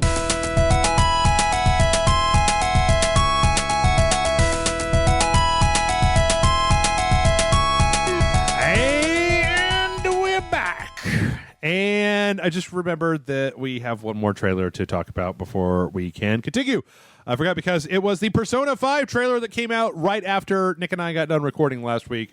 We were talking all about looks TGS. Good. Looks really good. This is the first time that I think we've seen gameplay footage of the battle system. Yes. And looks solid. What's interesting is that Persona 4 is my main interaction with the series. Like I'm outside of seeing clips of Persona 4, I've never played a Persona game. So Persona 4 takes place in like a sleepy town, like a sleepy suburban town. This obviously takes place like in the middle of a metropolis. Yes. Like you can see the subways, and there's obviously, you can see a part of it where there's schools going on, and there's kind of after school stuff. I just think it looks incredible. Looks I cannot great. wait to play it. I was trying to explain last week to Nick the reboot of Yakuza, right? Where the Yakuza games, I feel like Persona is one of those things where it's kind of like it's like an icy cold swimming pool on a hot summer day where you got to kind of ease in there, but once you get in there, it's fucking awesome. Yeah, or I you can just totally get that. jump in with both I can feet. agree with that. Yep. Also, apparently delayed till 2016 as well. Boo, boo, In Japan. boo. And in the U.S., obviously. Boo, boo, whatever. boo. I'm going to make the thumbnail for this podcast just a ghost. I've said boo so much. Anyway, mail@rageselect.com is the email address where you can tell me all about how bad that joke was that I just made. And if you send in the emails, then we will answer them. And our first email comes in from Matt TG, who says, "Hello, Jeff and John. I have been a loyal listener ever since the Spill.com days and the days of Rage Select's inception. Blah. My question is about repetitiveness in gaming. Like most people, I've been playing Metal Gear Solid 5 obsessively, and occasionally when I can tear myself away... Oh, wait. Okay. I've been playing Metal Gear Solid 5 obsessively, and occasionally when I can tear myself away playing Mad Max before getting the shakes and needing another sweet hit of Metal Gear. Why would you stop one leisure activity just to force yourself to play another leisure activity?" Sorry, John, I didn't actually plan this to just... I didn't plan you did. this to be all just Mad Max pooping, all right? This is the first question that I got before I even looked at the other ones. The biggest complaint I have for Mad Max is how repetitive it feels taking over camps and collecting pieces to improve the various safe houses and so forth. When I considered this problem for a moment, though, it could be argued that Metal Gear Solid 5 side ops missions are also repetitive. It's just finding wandering Mother Base members, which are repeated up to 10 or more missions. Except I have never felt as if doing these side ops missions was a chore, perhaps due to all the different ways the missions can be completed. So my question would have to be this. Do you think that games can get away with repetition as long as the mechanics of the game are varied and interesting enough, or do you think that there are more factors that come into determining a game to be a chore? My apologies for the long email and keep up the great work. Sincerely, Matt TG. So that's an interesting thing I don't think that I've really thought about before, is if the number of options given to you can make the repetition feel less repetitive, that if you have the ability to do any situation in a certain number of ways, like when I played Far Cry, when you're taking over like the towers, right? Yeah. Far Cry, you can do them stealthy, you could do them action, you can drive a Jeep in and attach a bomb to it. I tended to try to do them as stealthy as humanly possible, but I don't think I ever got bored because I always knew that I could just go in guns a-blazing. Yeah. I guess the same might be true. Like, I'm trying to think of the best analog that I have for Mad Max is Assassin's Creed. Yeah. Kind of going in and taking over places and opening up the map a little bit at a time. But that even had a lot of different ways to do stuff. Yeah. I mean, I can say that Metal Gear Solid 5 definitely got boring for me when I was mainlining those side missions and just doing them and doing them well. When you're doing them like all in a row, I was always doing them the exact same way. Even though I had different options, I just wanted to be sneaky and non-lethal. I don't know. What do you think? I don't know. I mean, like I said, it definitely variety does help even it out. Yeah, because you're not doing the same thing over and over, and even if it's a situation where maybe if you do get bored doing it the same way, like if you're doing a lot of them the same way, if you have the option of maybe doing it a little bit differently, because like I said, Mad Max, when you're going to raid a stronghold or whatever, you're literally just finding a way into the way in is always where your option, where you have options, but for the most part, once you're inside, it's walk into an area, beat up a bunch of guys, go into another area, collect some scrap, go into another area, beat up some more guys, go into another area, collect some scrap and some other material or whatever, and then go into another, beat up some more guys, and then you're done. Right. Maybe blow up some stuff. Yeah. And I could totally get that. I totally get the repetition with that. It can be very boring and tedious, and sometimes you may have the way in can be differently, where you can find a hidden entrance, or you basically just break through the main gate, or you can always go about getting inside differently. But once you're inside, it's the same thing over and over and over again. There's no way to change that up. Whereas I've been told with Metal Gear Solid 5, for example, like you can totally do this stealth way and go in and be all silent and, you know, not kill anyone and get through it. Whereas you can go in that same with thing, throwing grenades everywhere, guns blazing, shooting missiles at things and blowing them up. Yep. You know, I actually was thinking about it. I mean, while you were talking, I was thinking about it. I think that might be one of the problems that I've had. I've had this, and one of the reasons I picked up this email is because I have a problem with this generation right now. Yeah. I have a big problem with this generation of video games in that it seems like developers have really gotten stuck on this idea in games like Witcher, Batman, Metal Gear, a lot of these open world games, Mad Max, to where they feel like just by putting this busy work 4 times as big as Grand Theft Auto 5 on the box, that's impressive. But Grand Theft Auto 5 was awesome because there was a million things to do in Grand Theft Auto 5. And not all of them, I mean, a lot of them were drive to a place, get a guy, shoot a bunch of stuff, and then go back, right? But then there was also all these different places to see, all these different places to go, different little side missions, different like vehicles to get into. I think that's one of the reasons that The Witcher 3 just started boring me, because it was like, you go into a place, you're going to use your signs, or you're going to hit a guy with a sword. I mean, I don't know. Like, I have a real hard time with Witcher 3, John, because on paper I should love The Witcher 3, and I was super excited for it. But it's like then I started playing it, and I just ended up like, you know. Whereas I think I had a better time with Bloodborne because, like, I think I was just thinking about it in terms of, you and I just got done recording our Patreon video for Metal Gear Solid 5. Yes. Or Metal Gear Solid Original, right? Yeah, original. And I'm thinking, like, I'm just thinking down of the bosses of Metal Gear Solid, how every one of them, and like, this place you've got to use this particular weapon in this particular way, and this place it's going to be this kind of fight with this boss. This is going to be different, and this fight is different than that fight, and this fight's going to be a fist fight, and this one's going to be a rocket launcher fight, this one's going to be a sniper rifle fight, and this one's going to be, you know, a blah, blah, blah, blah, blah. Like, I like that there's so many different things to do in that game, whereas, like, Dragon Age Inquisition on paper should have been a game that I loved, but it just felt like I ended up doing the exact same thing over and over and over again. Yeah. And I think that's really what it's coming down to with me in video games, is that if you're not at least challenging, if you don't pepper in at least a little bit of challenge in there, like creative challenge, I just get bored. And I mean, even Metal Gear Solid 5, I'm willing to say, by the time I got to the, you know, to side mission 60 out of like 100, I was starting to get bored of them, and I didn't stop until I was done. It was just busy work. I don't know. I guess I feel like it just needs to be, I don't know. I don't really know how to answer that question. It can't just be the exact same thing over and over and over again. It can't just be that. Yeah. Or if it is, it better be a damn good version of whatever that thing is over and over and over again. Yeah. Or I guess you can do that over and over and over again and then add some other stuff on top of it. I don't know. I think one of my biggest problems, and I'm just saying this with Mad Max, has to be that I also feel like it takes a long time to unlock different things for your car. Yeah. I would have rather seen the unlock structure go faster with more incremental upgrades, so that at least, even if you were doing a paltry upgrade from level 1 to level 2, like take between level 1 and level 2 and put a level 1.5, well, right? It's like part of the problem with, and I'll even say this, part of the problem with the upgrade system, and this is where the upgrade system for the car, the Magnum Opus and Mad Max, is actually kind of broken. Right.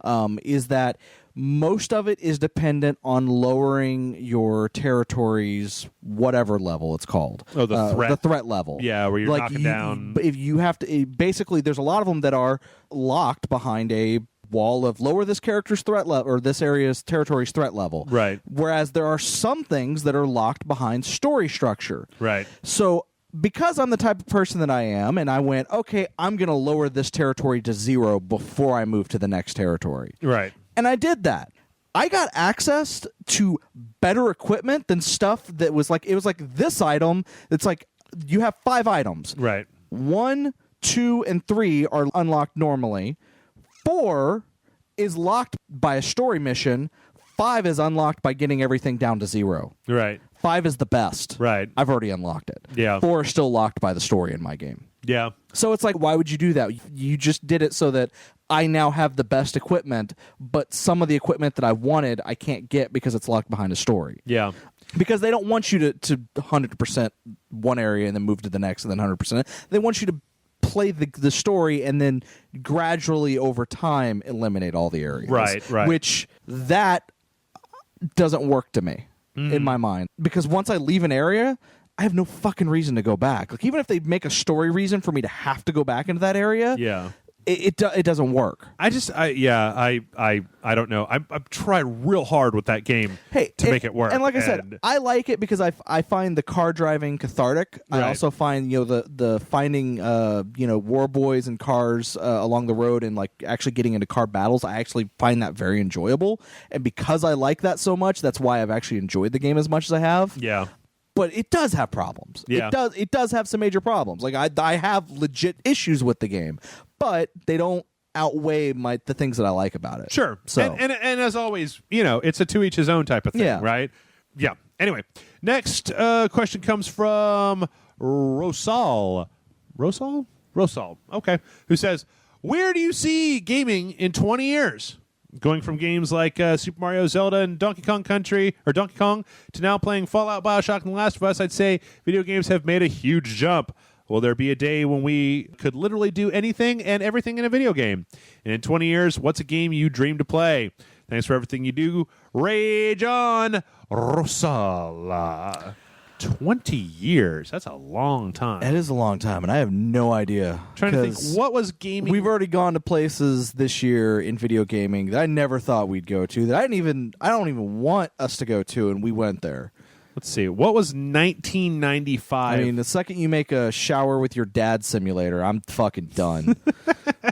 And that's a real thing, people. Oh, yeah. No, it is. I was almost very mean this week. There on Steam is a free-to-play visual novel about sports teams that are StarCraft 2 sports teams in Korea. And I almost locked Brian Salisbury in this room to make him play that for 30 minutes. Why would you do that?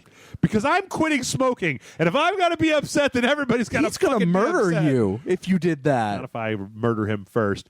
All right, so 1995. That was 20 years ago, right? Yeah, 20 years ago. Chrono Trigger came out for the Super Nintendo. Okay. Descent came out for DOS. Mortal Kombat 3 in the arcade. Jumping Flash for the PlayStation. Full Throttle. Earthbound was localized for U.S. audiences in 1995. Phantasmagoria came out. This is actually a fun game. Holy shit, that I Have No Mouth and I'm a Scream game came out in 95. The Dig came out in 95. Warcraft 2 came out in 95. So Dive Kick 12. The original is what'll come out in works. 20 years. So we're going to see Dive Kick X. It'll be the 10th installment in the Dive Kick franchise. Yeah? That's what I predict we will see in 20 years. Oh, Destruction Derby. I totally forgot about that game. Sort of, but not really. Wing Commander 4, The Price of Freedom. Oh, there you go. 1995. I think because, if you look at that list, you see a lot of there are a lot of PC-specific games on that list. I do kind of wonder if maybe in 20 years we won't see consoles as being a big thing. Maybe it'll be something else. Maybe it'll all be handheld devices. Maybe it'll all be mobile. There will be no specific consoles. Everything will be mobile games in some way, shape, or form. And I don't mean mobile like cell phone. I'm just saying portable games like the 3DS or whatever the new handheld Nintendo console is, and whatever the new Sony handheld is, or whatever the new Microsoft handheld is. That's where we'll be in 20 years. Everything will be handheld devices or devices that you can connect to your TV but disconnect and take on the go. And then also VR. Obviously, we'll probably have more VR stuff in 20 years. I would hope, especially with all the hoopla that's going on right now. 95 was gone from SD cartridge through there. Okay, so my personal prediction, and this is where I hope that somebody puts this shit together in the future, right, is VR, no more TVs. VR will take over your screen, so you'll have a pair of glasses. It'd be like your cell phone. Universal pair of glasses that has a pair of screens in them that you can put on that will simulate a screen anywhere in the world. Kind of a combination between VR and the HoloLens, right? Yeah. I'm hoping by that time battery technology will be small enough that you'll be able to have a disconnected pair of sunglasses that's essentially like Bluetooth charged to a phone device. The phone device will connect you to a data network, and all of your stuff will be done. If we get enough of a fiber optic backbone in this country that's accessible to people through cellular telephones and things like that, that rather than having a game console rather than having a box that has a processor that renders your shit's going to be rendered in a render farm. everything that you have is going to be rendered in a render farm somewhere. There's not going to be a device sitting in your house that has data on it, maybe a USB stick or a hard drive, but you're not going to have a device that actually crunches numbers. All that's going to be done on a server where you rent time, which is going to free you up to basically take your whole house, this whole room that we're sitting in full of media devices, anywhere you want to with a pair of sunglasses and a cell phone. You can bring a controller or whatever, use a controller, maybe not use a controller. I'm also hoping that those devices, those VR devices, that they get on the, and this is probably something that they'll do almost immediately, cameras in the front to pass through to what's going on the screens on your eyes, IR camera a la the Kinect, so that you can basically reach into whatever that virtual world is and move stuff around with your hands. Anything else can be done through your phone. I actually honestly think that when you think about a lot of this stuff, that it gets real interesting, because all that technology that I just listed off is already here. Yeah. Cloud-based computing is already here. Being able to have everything done off-site is already here. It's probably 5 to 10 years worth of miniaturization with the VR headsets before the stuff that we've got today looks as clunky as the stuff from the 90s. Yeah. I mean, think about it. In 20 years, 1995 was when they had those giant-ass VR headsets. Yeah. Now they're like way smaller. If you could get something like the bendable screens, like the paper, you know? Oh, yeah, because they developed that already. Screens. They've already developed that already. There, all it needs to be is have a lot of the stuff worked out. If you can make it low, think about if you were able like, to... what was that Gene Roddenberry TV, Earth Final Conflict? Oh, those things where they had those little things with the paper screens that would like pull out and they'd have like phone calls and shit. Oh yeah. Oh yeah, totally fucking awesome. Yeah, if you had a piece of conductive LED, right, that you could then, like, let's say that just for the sake of argument, you're able to use a super low energy LED to feed through that. All you need to run VR is a pass-through that's fast enough between your device, which we've already done. The cell phone that I'm carrying around right now is more powerful than any single computer in 1995 ever was 20 years ago. Yeah. And if you can get it to the point where that acts as a pass-through with a fast enough network, it means that all this bullshit about sitting in a place is done. You could be sitting in a park, you could be sitting at somebody else's house, you could be sitting under a bridge in a box and still be able to have essentially a multimedia entertainment center 24 hours a day. I also love the idea of connecting that with self-driving cars, disconnecting your house from a place to store your car, a place to store your possessions in the digital form, as a way to basically free us up to go anywhere at any time and do whatever the hell we want to. That's what I love, is the idea that you can slip on a pair of sunglasses, grab your cell phone, leave your house, and what we have spent all of human history putting into this box with the roof on top of it is in your pocket, and it doesn't really matter. You can go anywhere, take all your files with you, take all of your entire life, every picture you've ever taken, every movie you want to watch, music, video games, any type of entertainment or art or whatever is just on you at all times. That's where I see. Okay. I think that as we go on further and further, the consoles are going to go away. That you may have like a Sony brand of like phone or like VR goggle or something like that, but I don't think you're going to have. I don't think PlayStation will be a thing in 20 years. I mean, I think they'll be a company, but I don't think they'll be selling you boxes full of chips, because why would they? At a certain point, it's going to become obsolete. They're all just PCs anyway. Yeah. So who gives a fuck? All right. Next up, this comes from Carlos, who says, "Hello, Jeff and John. Carlos here, longtime fan and meager patron, answering your call to arms with some Star Wars questions related to the anthology spin-off films." So you ready for the? We're going to do lightning round here. You I'm ready. How do you feel about them? I'm cool. I like them. Let's get more of them. Okay, me too. Are you excited? I've had my heart broken before, but I'm cautiously optimistic. I'm cautiously optimistic. I wait for trailers. Yep. Wait, we've already seen trailers. Well, I mean trailers of more fleshed out trailers. Oh, okay. Of the expanded stuff. He's not talking about like Star Wars The Force Awakens. He's talking about like Rogue One. They said with call to arms with some Star Wars questions related to the anthology spin-off films. Like Rogue One and whatever Lando movie they do, or whatever Han Solo movie. Making a Lando movie? Probably. Making a Lando movie? I'd watch that. How do you feel about them? I don't know anything about them. Are you excited? I don't really know anything about them. I picked the wrong question. What characters would you like to see given a standalone film? Well, obviously, Lando. What characters would you like to see get their own standalone film? There's a part of me that wants to say Wicket, but we got 3 movies with them. Gross. We got the Ewoks movies. Ewoks blow. Yeah, no, I'm joking. I'm joking, of course. Suck. I am joking. Okay. I don't know. The Hutts, maybe do a gangster film, like Soprano style film. I know it's really Goodfellas, but with the Hutts. I know it's really cliche, but I'd really like to see some like young Yoda, like super prequel stuff, right? Like Yoda's real old and shit, right? Yeah.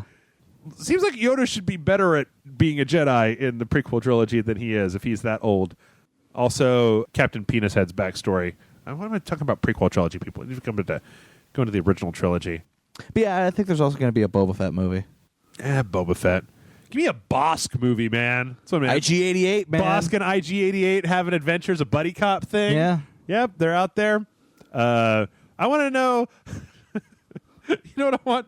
I want a 2-hour drama about the childhood and turmoil and the adolescence and the decision to go into the Empire service of Captain Piet from Empire Strikes Back. It'll be like Lincoln, right? It'll be like a tragic tale. We all know what happens to Captain Piet at the end of Empire Strikes Back, but this will be watching him grow and become a man. Actually, there's a whole part of Han Solo's backstory that I thought where it's like he tried to join the Imperial. Well, he joined his whole backstory is that he was actually a deserter. Yeah, that'd be interesting. I want to see more Boba Fett. I don't want to see more Han Solo. I don't want to see more Lando. I don't want to see more Luke or Leia or any fucking person from any of the ones. I want some new stories, some new Jedis, some new people. I want new stories about new people in the Star Wars universe. I could care less about those other people. Let's see. What characters would I see given a standalone film? If you could task any writer/director with making one of these, who would you choose? I don't know. James Gunn did such a good job with Guardians of the Galaxy that was essentially kind of a Star Wars movie. Yeah. I'd probably give it over to him. It's the most competent sci-fi movie I've seen with lasers. You know what? I'm going to say something. What's that? And I would, and this is just to kind of flip the Star Wars universe on its head a little bit. Okay. Gus Van Sant. Guillermo del Toro. Yeah? Make him do a horror Star Wars movie. Didn't they already have like a whole zombie outbreak in the Star Wars canon? That's all. It's all been erased. That's all been erased. Yeah. But yeah, have him do some type of like horror movie. It doesn't even have to be like supernatural. It just have him do something that's like really creepy and Jedi ghosts and there was the ghosts of all the kids that were murdered on Coruscant haunting the halls of the Jedi Academy because Vader killed them. There was actually an old Cracked podcast where they were talking about ideas for what it was called Unsucking Star Wars. Oh yeah. And one of the most interesting ideas that they had was that, okay, so in the prequel trilogy, everybody hates the fact that they establish that the Force is control, or that your aptitude in the Force is controlled by the number of midi-chlorians you have in your blood, right? Yeah. Well, this opens up a bunch of really weird possibilities. Like, what if you had a story about a Jedi who was going around murdering other Jedis to basically extract the midi-chlorians from them and become more powerful, essentially like a vampire, which you could totally make like a horror story about some twisted Jedi that's out there murdering Force-sensitive people to extract more midi-chlorians from them to make himself more and more powerful as a Force user. Also, the idea of just like normal people getting super high on artificial midi-chlorians and then using the Force. It was like, those are some kind of interesting ideas. Yeah. So I'm going to rip those off from the Crack podcast. What genres would you like to see played around with? We just answered that. And finally, if you could remake any movie but set it in the Star Wars universe, which ones would you go with? I'd go with Heat, but set it on Coruscant, or Seven Samurai on some Outer Rim world. Thanks for reading my questions, and may the Dawn Lord forever grace you with his sticky blessings.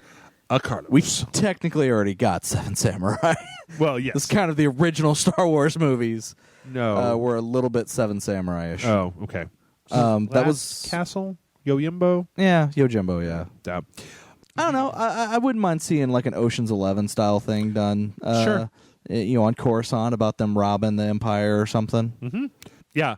In all honesty. And I know that they're no longer valid because they were Dark Horse Comics. Agent of the Empire, James Bond of the Empire. That sounds like that. Those books were fucking awesome. That sounds freaking incredible. And I'm going to take your answers. I'm just going to say anything as long as it doesn't have to do with space wizards. That's honestly what I want to see. And I know that it's not. It's the main trilogy is going to have to be space wizards, right? But like, for the love of fuck, it's a whole universe. Like, all of our movies don't involve wizards with laser swords. We make movies like Ocean's 11 that don't have wizards with... Surely there are things happening in the entire universe of Star Wars that don't have to do with laser wizards. Oh, shit. What's that? The Sixth Sense done in the Star Wars universe, and all he sees are dead Jedi. No, I love the idea for that. It's like, I see dead people. And he's like, yeah, no shit, kid. We all see dead people. We're Jedis. I taught you how to see dead people last week. But you're dead too. I dun, know. dun, dun. I know. I can see through my hand. I'm blue. I became more powerful than you could possibly comprehend. I want that to be a line in the news. I will become more powerful than you could probably imagine. Probably, I don't know you that well. Maybe you can imagine a lot. All right. Our friend Vova writes back in and says, hey, Jeff and John, question. What do you think is the most effective way of telling a story in a game? Cutscenes are passive. QTEs are just video games. Audio diaries are just an info dump. Environmental storytelling is easy to miss. What other ways are there to tell a story in a game? Thanks for all the raging. You're a loyal fan of OVA. Well, never forget the constantly mutating narrator that is talking about everything that you're doing on the screen while you're doing it. That's a new one, yeah. Yeah. That's a new style. Mm-hmm. It's getting popular. Most effective way of telling a story in a game is I don't know. I mean, I feel like all of those things that all you those just listed combined are all of the above. perfectly valid. I mean, yes, they have their advantages and disadvantages. Or just have them do a side TV show. Cutscenes are passive, so is 99% of all entertainment that's ever been produced on the entirety of this planet. Yes. QTEs are just mini games. There's nothing wrong with mini games. Audio diaries are just an info dump. Yes, this is true, but the nice thing about audio diaries is that you can listen to them while you're blowing other stuff up, so you continue to play the game while you're getting a big exposition dump. Environmental storytelling is easy to miss. This is also very correct, but not if you if you art design that storytelling in there. Yep. So I don't know. I mean, I feel like there's a time to take. Certain games work very well by taking control away from the player, yes. and certain games know that you've got to let the player be in control the entire time. Yeah. I mean, for fuck's sake, I almost made it through an entire podcast. Without mentioning Dark Souls once. I didn't even realize I was doing it. Like, I was going for it. You did mention it earlier, but that's... Did I? Yeah. Oh, okay. I'm sorry. You mentioned Dark Souls 3. Oh, okay. But that was like in passing. Yeah, it was in passing. Dark Souls does all of its storytelling in a passive puzzle that you've got to work out for yourself. Like, technically, that's a really bad form of storytelling, but what it ended up happening was, like, forging these communities of people putting stuff together. I feel like it's got to be different for every game that you're playing. Yeah. You've got to pick which one works best for you. So I think, yep, no, that's all I got. You got anything else? It's about the same. Yep, all right. Let's see what we got going on here. Okay, a little bit more time. This one comes in from Aaron, who says, Dear mighty conductors of the Rage Engine, long-time listener and first-time emailer. After the news of Pokemon Go turning Pokemon into an augmented reality game, it got me wondering, what other franchises would you like to see get the same treatment? Thanks, and long live the greatest puppet gamers in history, Aaron. Now, did you watch the trailer for Pokemon Go? I did. Okay. Yes. I'm not as excited about it as everyone else seems to be, but, Okay.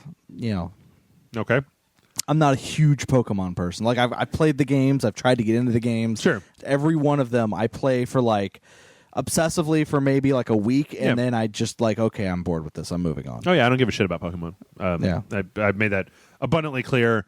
I never got into it when I was younger, and now that I'm older, I don't want to get into it. Yeah. I think it's totally cool what they're doing. The idea, if it works the way that they're pitching, I think that's actually badass, and I think that's actually really cool, and I think it's going to be awesome. As far as other games to do something like that, Fatal Frame. Fatal Frame's good. For all, I have a friend who it's his favorite game. He won't shut up about it. But if you were able to play something like The Secret World, where you had, it's kind of silly, but like if you were able to have an ARG where, you know what I think would be really cool is if you set up something like the SCP Foundation, right? Yeah, it's like an SCP Foundation game, right? And they're like, oh, SCP-625 is on the loose, and we need your help tracking it down. Like flash post, go to this location and see if you can find any clues, and then have a thing where maybe you can plot out like where walls are, where if if your cell phone GPS is turned on and it's at the right location, you can make certain things appear in the world. But do it in a way where like you're going to have multiple people showing up to this place at the same time. But then make it also hard enough so that when those people show up, they're going to have to like relay that information through like an app or something back to a chat room, who are going to have to try to figure out what the fuck they're talking about. Like essentially make Global Frequency the comic book into a video game where you have a fake secret society that people can run around and figure stuff out with. It's too bad that the TV pilot never got picked up for that. What? Global Frequency? Yeah. This is a hell of a comic. Yeah. Pilot was okay. Thought was okay.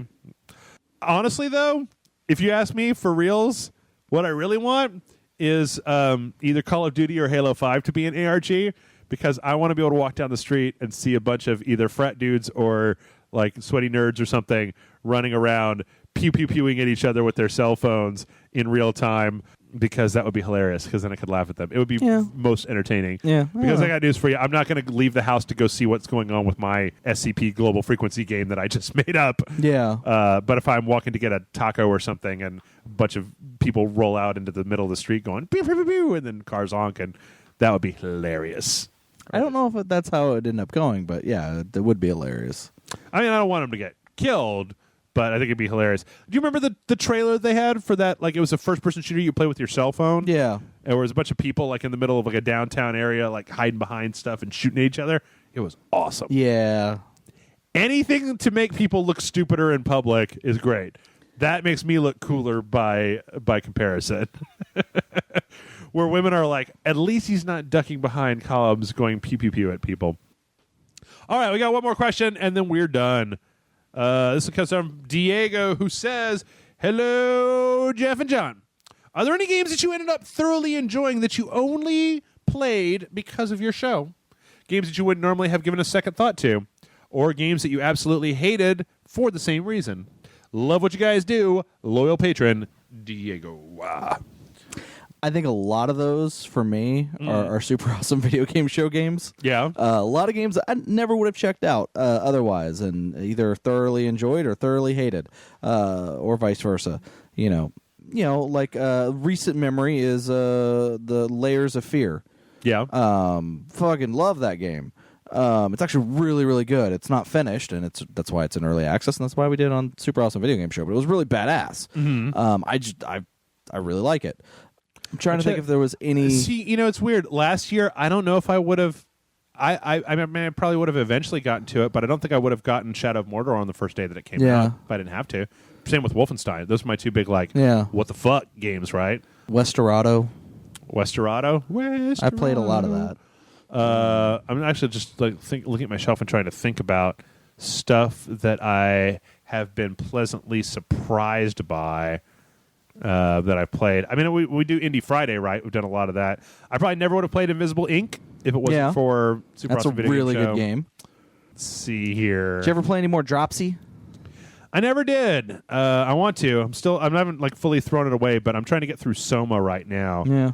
I don't think I would have played Soma if it wasn't for the show, because it was like from the makers of Amnesia. I was like, I don't really like Amnesia all that much, but Soma is actually right up my alley. They should have been like Amnesia, but underwater in science fiction instead of in a dark and dusty mansion. And I'd be like, oh, okay, cool. Yeah. Road Redemption. Though I probably would have seen that eventually and been like, I want to fucking play that. Crypt of the Necrodancer. Yeah, Crypt of the Necrodancer is a good one. Same for Dungeon of the Endless. Dungeon of the Endless. That was the one I was trying to think of.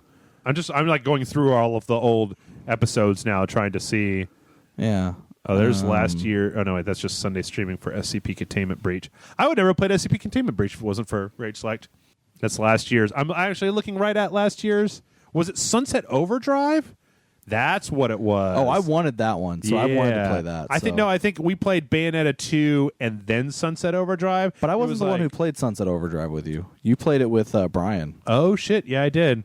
Damn, this is weird looking at the Rage Select video lineup from a year ago. Like, there's all this Jeff versus Beer, and let's see. There's a lot of, honestly, like. I'm also trying to think of games that I regret playing because of this, and I can't really think of anything Because I think I've been lucky in that I'm on so few videos that I actually enjoyed everything outside of like really, really broken early access games. I don't think, in all honesty, like I just don't. I love video games, John. Yeah. I mean, even when I have to play Five Nights at Freddy's, the thing is that I don't necessarily like those games, but I can still find something about them. Yeah. I mean, I can appreciate what they are. I would never have played Five Nights at Freddy's if it wasn't for the show. And I haven't played all the way through Five Nights at Freddy's. I probably would never purchased a new DS if it wasn't for. In fact, I wouldn't even own a Wii U if it wasn't for this show. Yeah. I probably wouldn't own an Xbox One either. I probably would never purchase an Xbox 360 if I'd never started doing this. So all the Nintendo games and products that I've played, probably wouldn't have played those. Most of the Microsoft products and consoles, probably wouldn't own those either. I'd probably just have a PlayStation 4. Would have had a PlayStation 3 and then had a PlayStation 4 after that if I was buying the stuff out of my own pocket. Yeah. Hell, I wouldn't have been able to get an Oculus DK2 if it wasn't for this show, which means that my entire answer about where video games are going in the next 20 years would have been completely different if I had never have done this. All right, I think that's enough. I think we're going to go ahead and finish it up. So that's it. We're going to go ahead and call it a day. Boy, you and I just, no matter when we start, John, we seem to go until like super late. Nah. I didn't even take any smoke breaks today. So mail@rageselect.com is the email address. If you have questions that you would like to send in, definitely send them in. Send them in when you think of them, because this week we put out a call, and I hate to do that because it's like I had 2 and I needed 6, and then I got like 25 people emailing me, so I had to skip over a bunch of them. So if we didn't get your question answered, send it in again and again and again and again and again. And if you send it in 3 times we don't answer, it means that probably I don't like it. So also, make sure that you direct all your questions to me, because Yes. I will probably not be on the podcast next week, and I just think it'd be really hilarious to have questions directed towards me be answered by whoever's sitting in this I'll probably just forward you all the questions, John. I'm not very imaginative that way. Anyway, we're done. It's super late at night. I gotta walk my dog. I gotta render the video for tomorrow. Have a good night, everybody. Take it easy. And we'll catch you next week for the podcast.